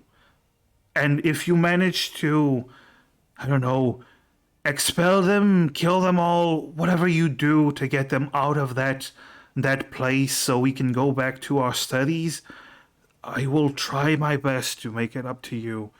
But I can only afford, at least, for you to recover that crystal ball. And money. I won't ask you for more than that, but if you can go above and beyond, I will do my best to reward you. Well, if the opportunity presents itself, we'll do what we can, but we'll obviously err on the side of caution. Yes. Yes. DM question. Yes. Because does the idea of these rampaging savage orcs coming in and just blowing the place, like, does that actually, would Violet know if that's actually something that tracks, like, there's actually, have different bands of yes. singular races that there are because orcs actually live by a philosophy, which is the shaman thinks of the past, the war chief thinks of the future, orcs live in the now. So a lot of them build up these clans, and they are a very chaotic bunch. There's plenty of orcs that are civilized and live in towns, but there's orcs that don't really like the civilization, the restraining rules of society, and they can cause trouble. However, he did mention something: these fiendish orcs, and that is not an uncommon term for creatures, mainly orc tribes that were corrupted by demonic entities or powers or whatever it might be, and these individuals are actually part demonic. So even if they weren't like a vicious, because often if an orc tribe doesn't want to live in the city, doesn't want to be lawful, follow the laws and whatnot, doesn't mean they're like dangerous. It doesn't mean they are aggressive and they raid and pillage. But a fiendish orc, they basically focus on destruction. This influence comes from long ago, during the end of the last era, when the demon king at the time was influencing creatures up in the Sky Islands to for some inner conflict, and that kind of stuck around. Gotcha. Okay, so this wouldn't be unheard of or anything. It's No. Okay. Also, another hero point from Fishy. Even knowing that, I would still like Fishy.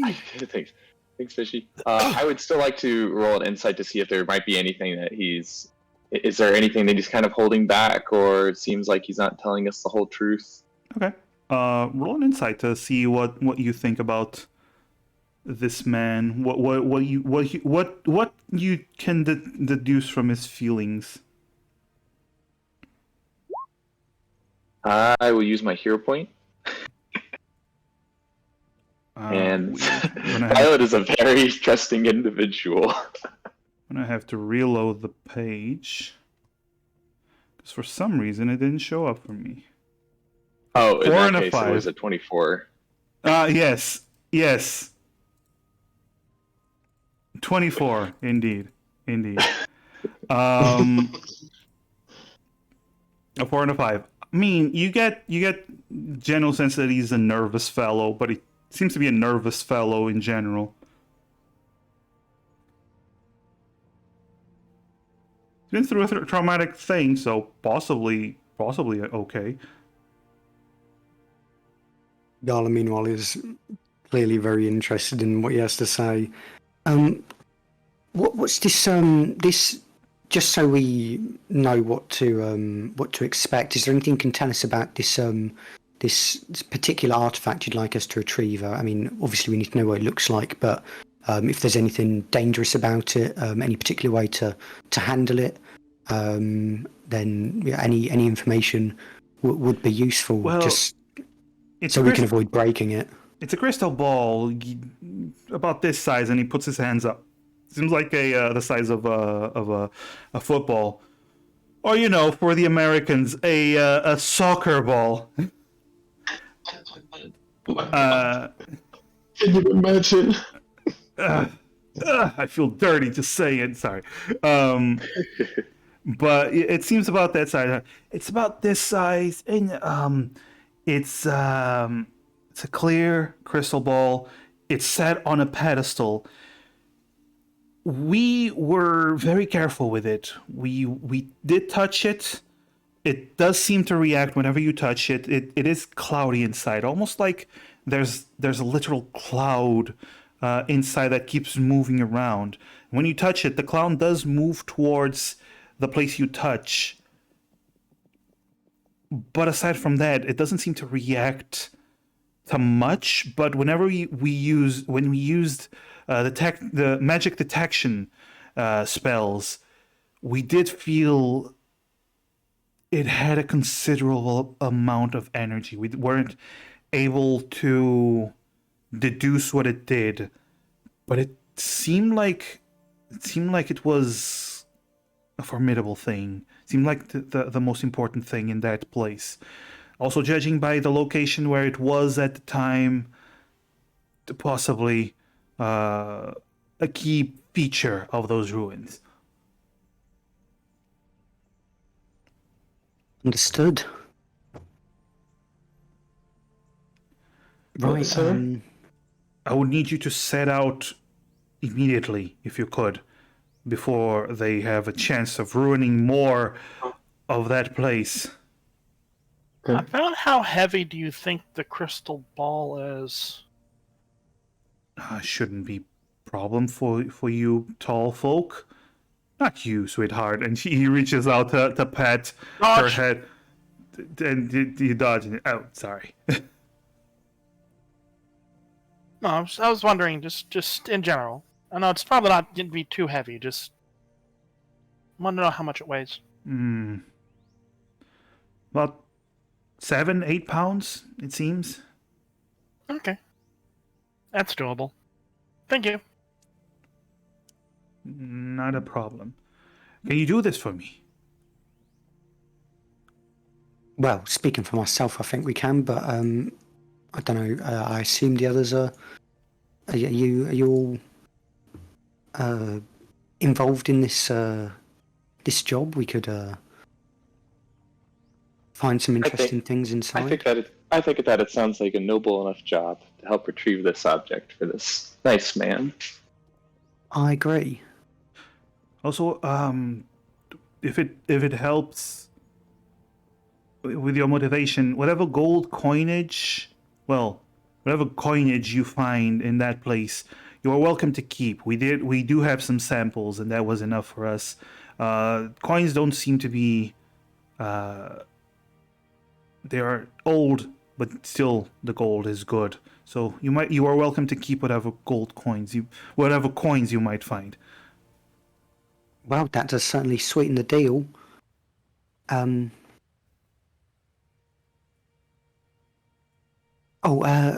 is it on this this island? Yes, yes. It's actually not too far from here. It's about 8 miles down that way. Well, I see. That's useful to know. Thank you. Can I trust you with this? Also, we'll do our best to retrieve your crystal ball, and well, again, we'll see what we can do with the orcs. But it does sound like there's quite a lot of them. Thank you. You see him.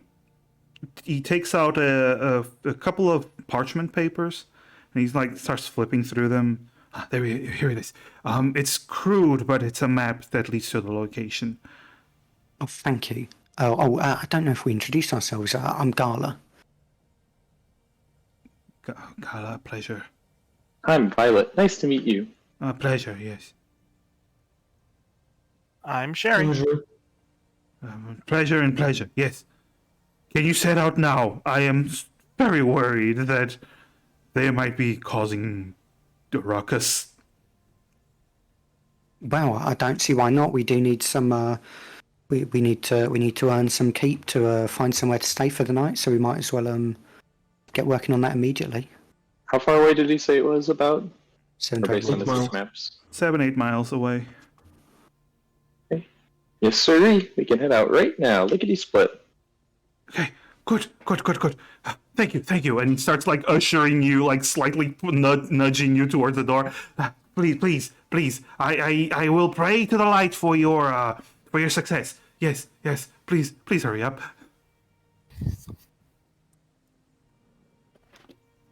Right. Well, we've got ourselves a job. It looks like. We should probably get going as soon as we can. Be a bit bad if we, it's going to take us a while to get there, but the more time we can save for sleep, the better. After we're done. All right. So I take it you're heading straight there. Yeah. Yeah. Okay. Also, wow. Before we head out, Yes. Violet's going to consult her tarot cards for a moment. Okay. And she is going to use her Tales from Beyond feature. Okay. So basically, I'm just going to roll the d6 to figure out which one of these I actually Which get. tarot card does she get? Yep, so this will be the... Oh, this might be very good. Tales of the Runaway. Oh, you get the Runaway card. Oh. Target can immediately use its reaction to teleport up to 30 feet to an unoccupied space. Nice. Oh, and with my Charisma modifier, actually, because then it can... other bunch of... Up to my Charisma score can do that as well, or Charisma modifier. So actually, all of us will be able to use it, essentially, as long as we're within 30 feet. Hell yeah. How many times can you use it? It's just the once. It's basically just it's a use of my bardic inspiration, essentially. It's a really good ability, even just the once. Yeah. Because it's I don't want to check. I think I have to use an I can use an action to choose a creature I can use to be the target. So yeah, it's basically I use an action and then you draw a tarot card and you basically give them the tarot card and they can use it, right? In my offline D&D game, I play a bard with this particular subclass, and it is very fun. Oh, nice. All right, so you start heading towards the destination. What? Oh, that's why. Because I need to rejoin as a player. I was in DM mode. Oh. Okay. Alright, so. Let me just change the music a little bit. Okay, I need, well, whoever wishes to try to pathfind, you do have the map, so I'll give you advantage. But whoever wishes to take the map and try to guide yourselves, do a survival check with advantage. One of you. Gala will probably do this unless someone else wants to. Who has the best survival check? Gala's pretty good. I have no I go proficiency in it, and a wisdom of 10. And we have a wisdom caster in the party, so I know that there is somebody better than me by default. But yeah, probably Gala or Azure are the best at it. Azure's not really good at navigating. He's never been traveling Okay, a lot. well, Gala's gonna do Sure. it then. Okay, Gala. 12. All right. With advantage. Oh, with advantage, right? You have advantage, yes. Oh, still 12. Wow. And then okay, so also with the You can be I'm not sure how the new inspiration. guidance works. Can I use guidance in this case, or is it specifically? It's when someone fails the roll. This time, Gala did not fail. Okay, This one, Gotcha, okay. this one wasn't about a failure. It's how long it takes you to get there. gotcha. All right. So it's basically do you find it several hours later, or do you just go straight there? It's the difference. Okay, yeah, that's what I was asking because it's Yeah. before guidance is just you just give it. Yeah, but I do like how it's a reaction now. I do like it now. I agree, very much so. All right. So as you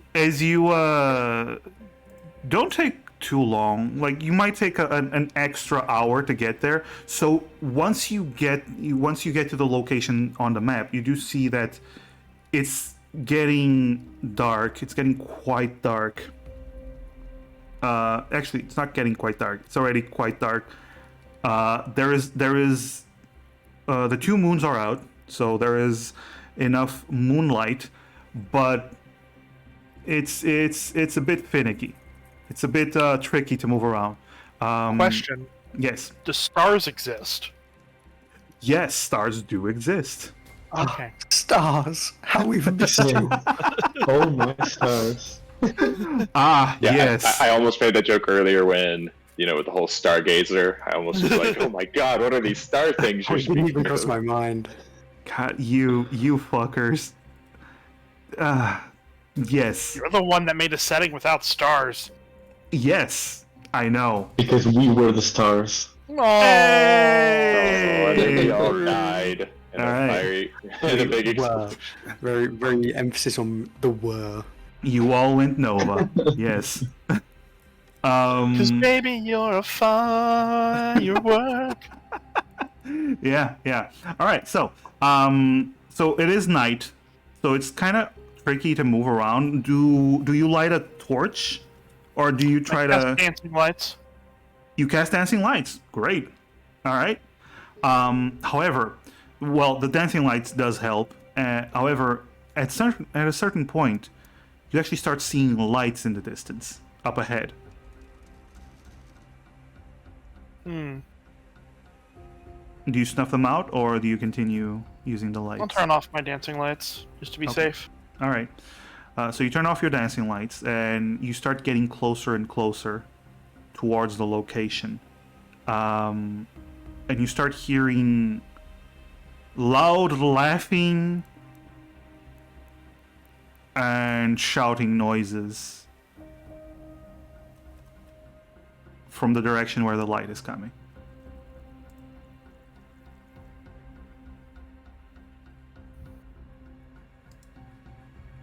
What do you do? You don't see anything yet aside from the light. It's still a little bit of ways away.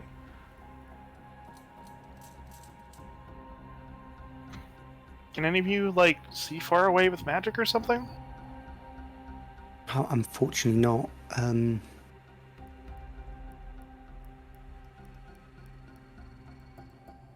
We may just want to try to get closer quietly. It's a bit difficult for me in this armor, but I can sneak up and see what's going on and come back. Best thing I could do is I can make one of us invisible for a while longer if someone wants to scout out all sneaky like. That'd be really useful. Also, another hero point from Tomo. ooh, So many hero points. So many hero points. thank you. Who needs invisibility for advantage when you just can use hero points? So what do you do? Sherry, do you go up ahead? Yeah, I'll be sneaky. Okay. Roll that stealth then. Rolling that stealth. Remember, DC 15 stealth, and then the result is Let me use a inspiration.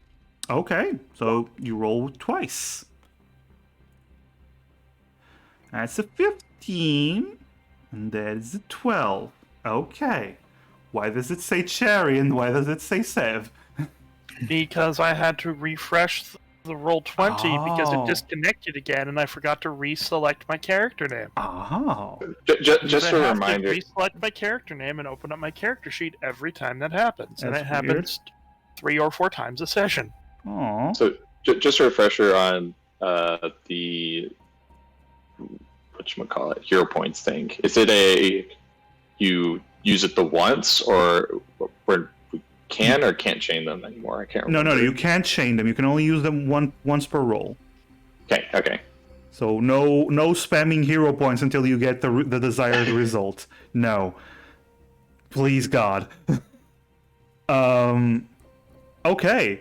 So, Sherry, you DC was 15. You just got the DC 15. As you start heading through this heavily wooded area, forested area, as you start to maneuver through the bushes, and you hide behind a bush. As let me see. Well, yeah. So you hide behind a bush, and you start. This is basically the limit before there's like this opening, and then without trees, without a place to hide, and you start seeing. Thankfully, I am naturally stealthy. You are naturally stealthy, yes. And you look towards the light, and you see there's basically 2 torches that are lit, and you see these big, burly, 5 red-skinned orcs that are currently in front of what seems to be a very elaborate entrance to a location that heads into it seems to head into the side of a cliff and then down from what you can see. But there's these 4 pillars that are coming out of the floor, and then there's the orcs that are right in front of the entrance, and they don't seem to be. 2 of them are like looking around but not paying too much attention. The other 3 seem to be having a conversation and like shouting and laughing. They seem to be standing guard currently. Okay. I think I'm gonna turn around and sneak back. Okay, you sneak back.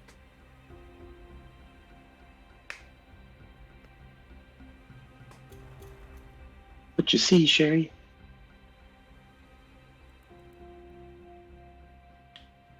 Save. Big red orc guys. Yes. Big red orcs. Sounds very familiar. Yes. Can't put my finger on it though. Fiendish orcs. Yes. They wearing any? Maybe are they wearing Japanese clothing at all? God, they don't have horns. What? Okay. What Japan? Yeah. Okay. These guys Can are we hairy. Sneak by them, or do we I have don't to know. maybe There try and were get a drop a on lot them? of them. There were like 5 right near the entrance. So there must be more inside. Hmm. There are enough of them that there were 2 of them guarding the entrance, 3 more just near it. So it's probably somewhere like 20 or 30 of them, I'd think.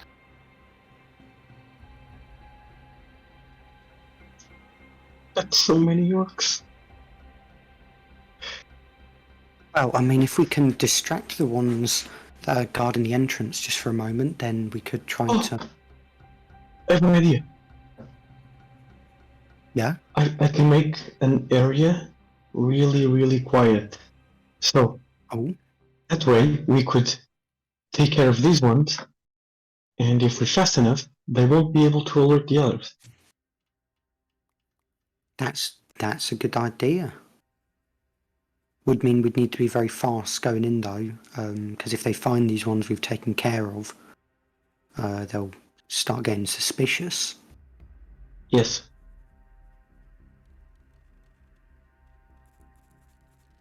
We could also, It'd be worth waiting, not a couple of hours. Maybe some of them will fall asleep. That would be even better. Yeah. I'm gonna say Violet, since you. I'm gonna say you. Actually, Violet and goblins also have some relationship with orcs. Okay. So both of you, Violet and Gala, you can make nature checks. Damn it, history something I actually have proficiency Insane. in. That doesn't matter. I'm still good at it. I'm gonna use one of our many. Oh, I guess I've got a 20. Never mind. Oh, I just noticed. RB, Yeah. you're rolling. I think you're rolling in private to me. Oh. Yeah, I did. You got, but you got a 10. You got a 10. Okay. Oh no, actually, I accidentally hit history because you'd said history first, so it's 7. Oh, okay, it's a 7. Okay, so you don't really know this, but Gala, you actually know this. Mm-hmm. Orcs are actually nocturnal. A lot of them are more active at night than during the day. Okay then. Actually, I take back what I just said. It's better the sooner we can go in there, because they're probably starting to wake up because they're nocturnal. Oh. Yeah, I heard that from that orc I mentioned. I know. Oh. Well, we can definitely try and make it all quiet. Like, try and get in there and get out quick. Definitely think the cards are in the order for a quicker escape if need be. But time to definitely What can your cards do for this quicker escape? Oh, let's just say that I've consulted the spirits from beyond, and the powers that be may be able to allow us to, say, teleport up to a distance in a pinch if we really need it.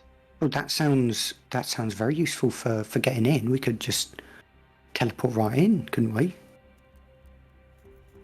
Well, there's only a certain limit to it. It's only about 30 feet or so. Well, I mean, that's plenty of room, isn't it? As long as we can, as long as we can find somewhere out of sight of the entrance where we can still see inside, because they're standing guard. They're not standing right in front of it. As long as we can see inside, we could, if we silence the area and then teleport in, they won't hear anything. They won't even turn around. That's true as well. Just assuming, because it might be hard to find a place that we can see to teleport inside, but they won't also be able to see, unless of course you just kind of wait for them to turn around. That's true. It's unlikely they'll turn around. Well, but it's very possible if we just zip right behind them. Yeah, well, we could try to make some kind of distraction. More if you want more information before we do anything. But there's a way I can scout better, but it would be dangerous for me to do it by myself. Well, would you need someone with you? I'm not that well, this armor of mine's I haven't built it for something sneaky like this, but I would need somebody to watch over me while I do it. I could certainly do that.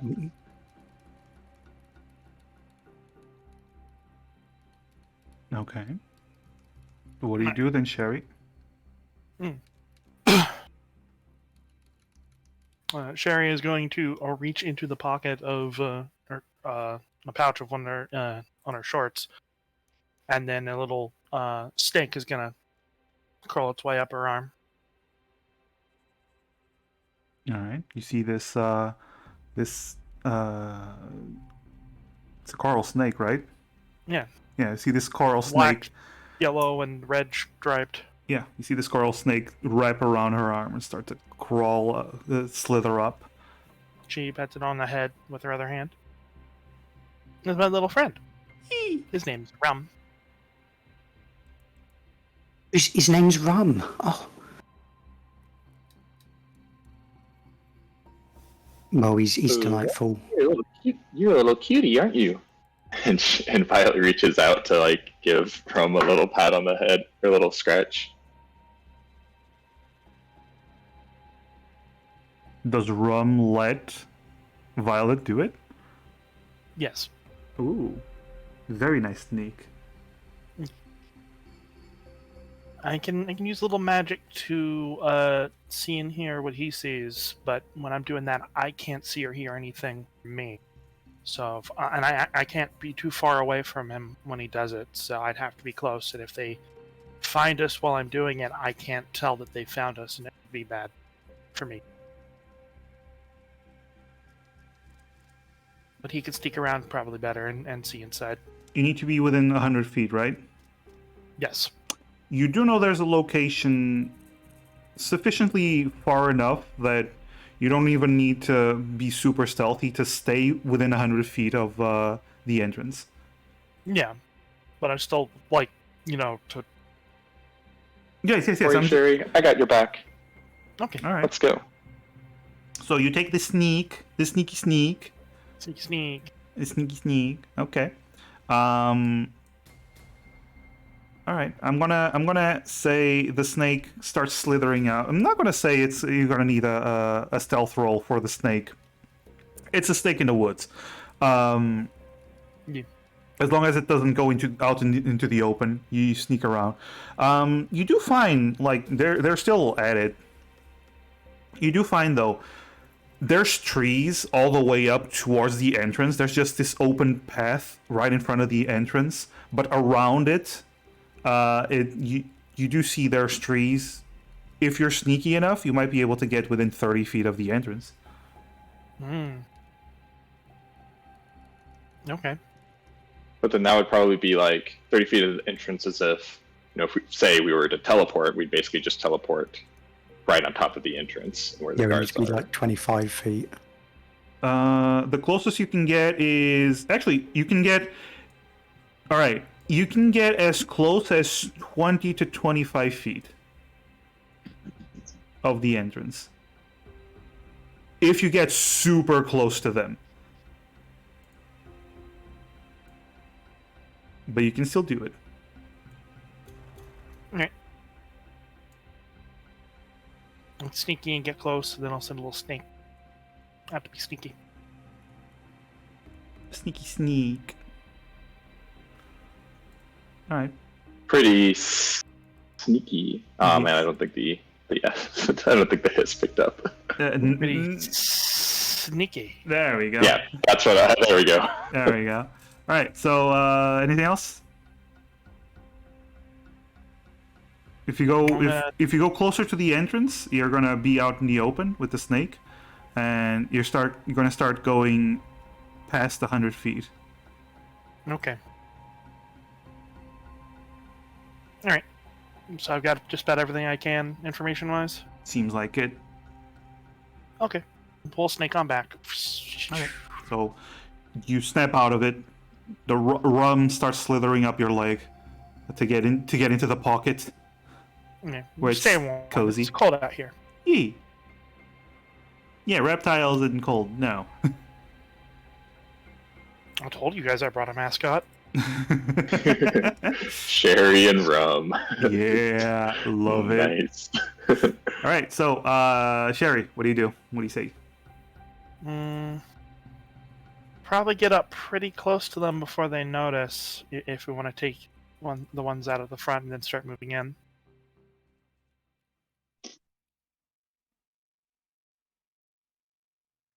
But I couldn't really get close enough to see where the orb is.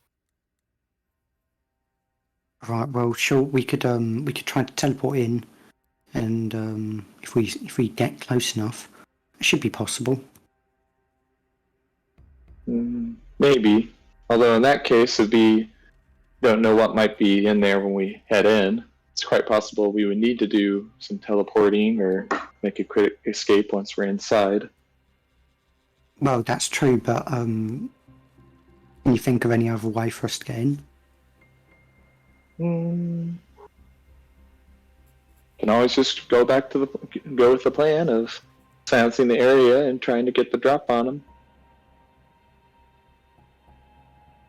How far are the rest of that group that's outside from the one standing guard? Oh, they were only about 15 to 20 feet away. Yeah, right. So It's essentially like close. 5 people, but only 2 that are actively guarding. Yeah, essentially. I mean, unless we want to try and take out all of the ones outside, but I mean, it's worth a shot if you think it. But if any of them come out from inside and see what's happened, then well, it could go badly. But I guess it does make escape easier because there won't be any outside. Yeah. Yeah. You can player question Yes. for Spyro. Do you have ritual casting or silence? Or I you be don't just- think so. Let me check. It is ritual casting. Silence? Yeah, it is. Yep. Okay. I ask because I also have silence, but bards don't ritual cast. Yeah. So No, but clerics do have ritual casting, yes. I think it's clerics and wizards. yeah, I think. Yeah. I can remember what. And Okay, some I was just asking. warlocks. Some warlocks, yeah. I can ritual cast as well. Yeah. Wow. Oh, look at me, the fancy artificer.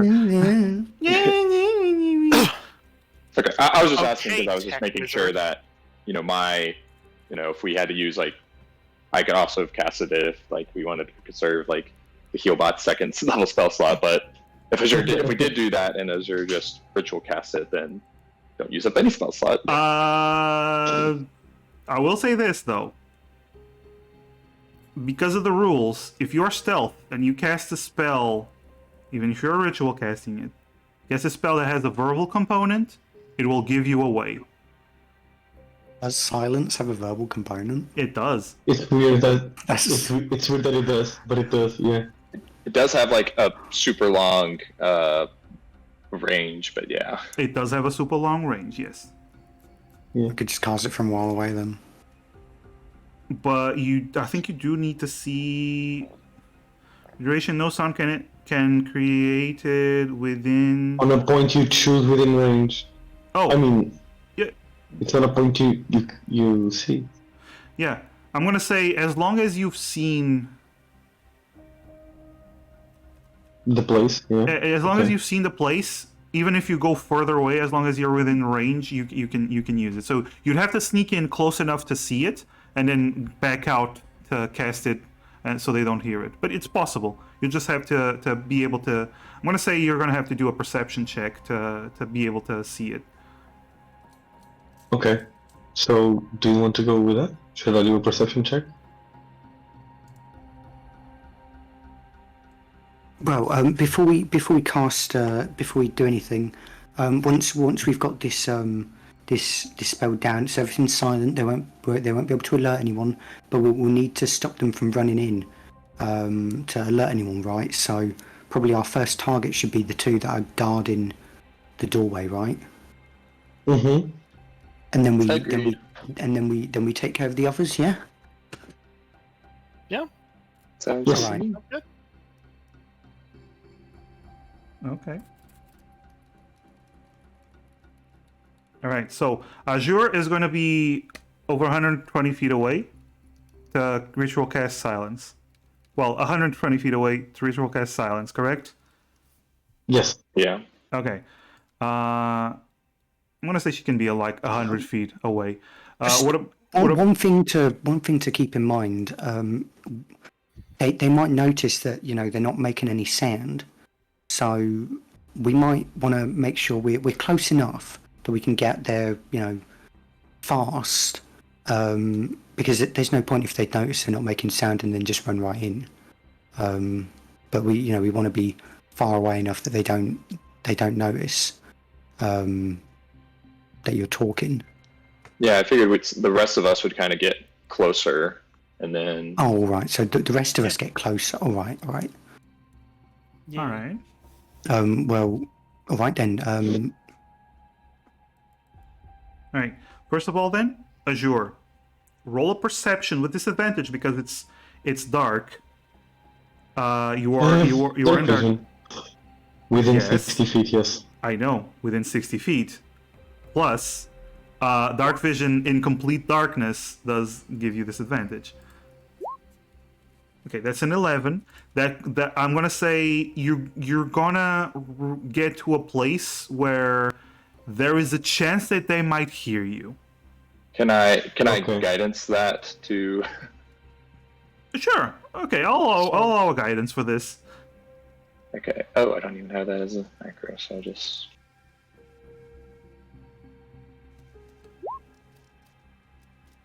So turns into a 13. Okay, I'm gonna say it's still possible. Turns into a 15, right? Or no, sorry, disadvantage. Never mind. Yeah. Yeah, it's the 11. Yeah. So I'm gonna say that it is still possible. They will roll to see if they hear you chanting. But they will still have disadvantage on that roll because you rolled well enough. But you are currently in a position where you think this is the best place for you to get a sense to do that. All right. The rest of you, you're trying to sneak close, right? Yep. Okay. Well, stealth rolls. If we have disadvantage, that's using hero point to do it If you use a beforehand. hero point, you gain Cancel out. You cancel out. It cancels out. Yes. Okay. I don't know if. to re-roll that with lucky. Oh yeah, the halfling luck. Yeah. 16. It's not. Nice. It's not the feat. It's I just know. being a halfling. I know. Yeah, but that's a fine feat to have. Yeah. Fine ability to have as a race, but the It lucky is. feat is just ridiculous. Yeah. Okay, so yeah, I'm going to be using a hero point to cancel out in advance okay. to give myself advantage, or well, not no, to make it normal. Sorry, because otherwise I'd have different disadvantage. Clankety clank clank. Yep. I am the clankety one. You clank, And yes. yep. Wait, can I be guidanced? Oh no, that's after Guidance is if I if fail, you right? fail, yeah. Okay. The DC, by the way, is 15. Do you wish the guidance So- still?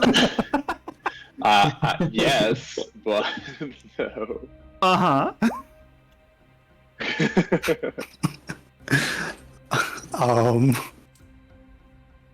Okay. Okay. What about Violet? Yeah, sorry. I'm gonna hero point with one of our donated hero points. Okay. 16. All right. And I figure we're probably waiting to do this towards the end of the chant because there's no reason to get closer. Yeah. So But give you Bucky's ready, right? but sometime that it gives you enough time to move in. Yeah. Yeah, I would have. Sorry, I should have said this in advance, but I would have also, if we're doing this like right before, the silence is cast, before approaching, before doing the stealth. This wouldn't affect the stealth, but you all have seen Gala. She kind of reaches down to her boots and kind of pushes apart some of the metal plates and unfolds these kind of they look like vents or something on the backs of her boots, which start to kind of whir as she is casting Longstrider on herself. Ooh, okay. So she moved fast. Yeah, which again doesn't affect her stealth, just yeah.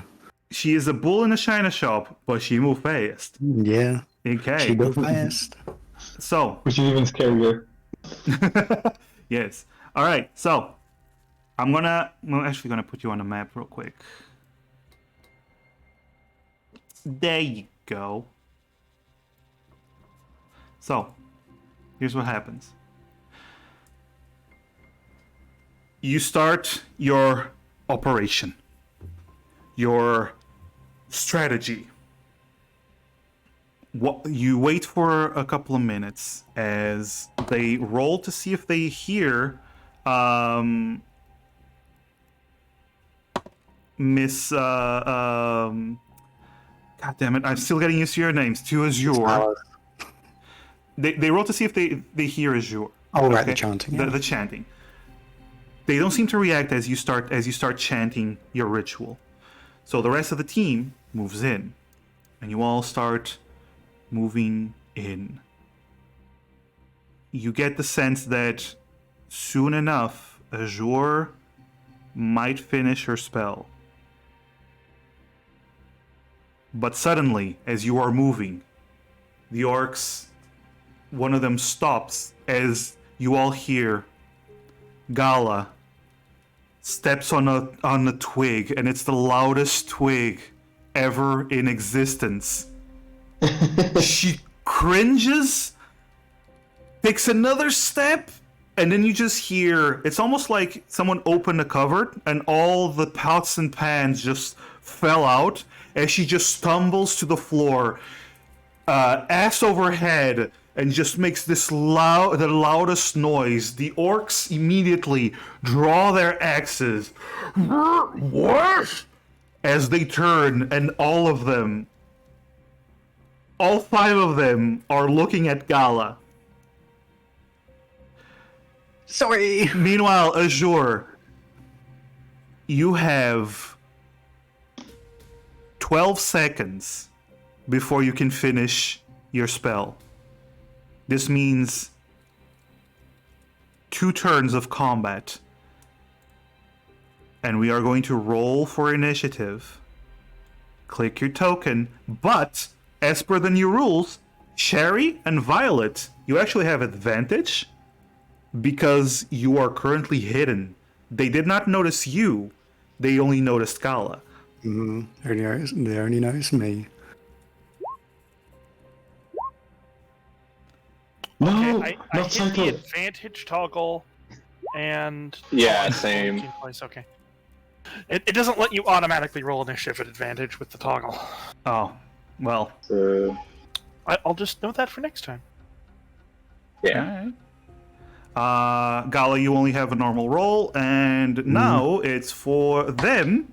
And you know what? Because it's the end of the session, I'm gonna use a hero point to roll their initiative and see if I can get a higher initiative. Let's heal. Use over your hero points. Wait, can I do that? It's A a D20. D20 roll, yeah.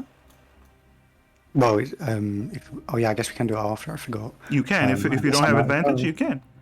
Okay. Thank you for the hero point. You know, I think I'm fine with the first roll.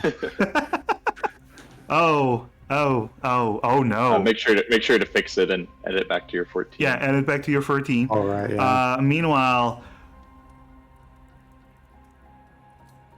fiendish orcs, they got. Let me just check real quick. They got a 19. Okay. Oh God. Because thank you for the hero point. No. Work. No. Love it. Love to see it. Actually, We Sherry is. definitely heard it. That's it. So, Gala, you tumble. They immediately draw their axes. They look at you, and they start to get pumped up as we're going to end the session here. Oh no. Great start, guys. We're broke. We can't sneak. We get out initiative. I'm sorry. I would have prepared my sneaky armor if I knew. Yeah. And thanks to chat, Massive gets a nat 20 and a 19 on rolls. No, actually, no. Here, actually, I used the hero point, but I actually rolled lower than the first roll. So, Oh. so yeah, I was trying to get above an 18, but you know, you know, it is what it is. Anyway, that was the premiere of Amara Angels. We have a solid start with people about to get into combat with some very rowdy orcs. I already love our characters. Oh yeah. Also, I'm gonna mark it here. Ritual silence. I'm gonna put it next to Azure.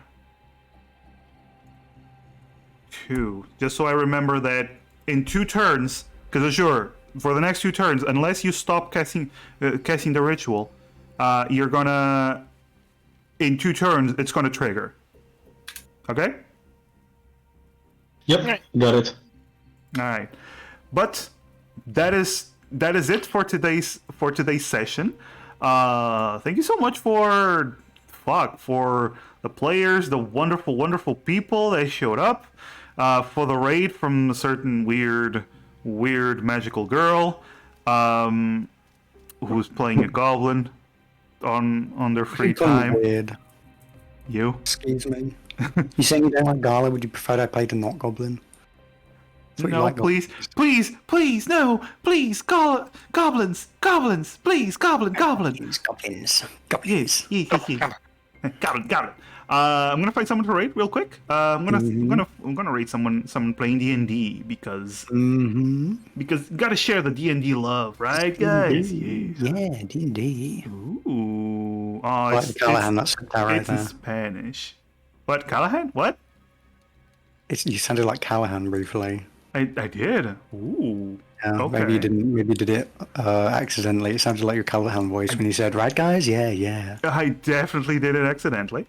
Are these people playing D&D? I think they are. Yeah. Cult of the Deep Father. Hello there. Oh my. Oh my. Oh my. Let's as per usual, I don't usually know the people I raid, so but let's show them some love. To Agma von Sect. Let's show them some love on this wonderful debut. Thank you all again for joining us. This is a fun start. We're starting to get a sense for the characters and everything. Yeah. So see you guys next week. And hopefully. What do you mean hopefully? It's see you guys next week. Shut up. No, See you don't next jinx week. it. Don't jinx it. Come on now. And Bye, everybody. Bye. Bye. Bye. Bye. Bye.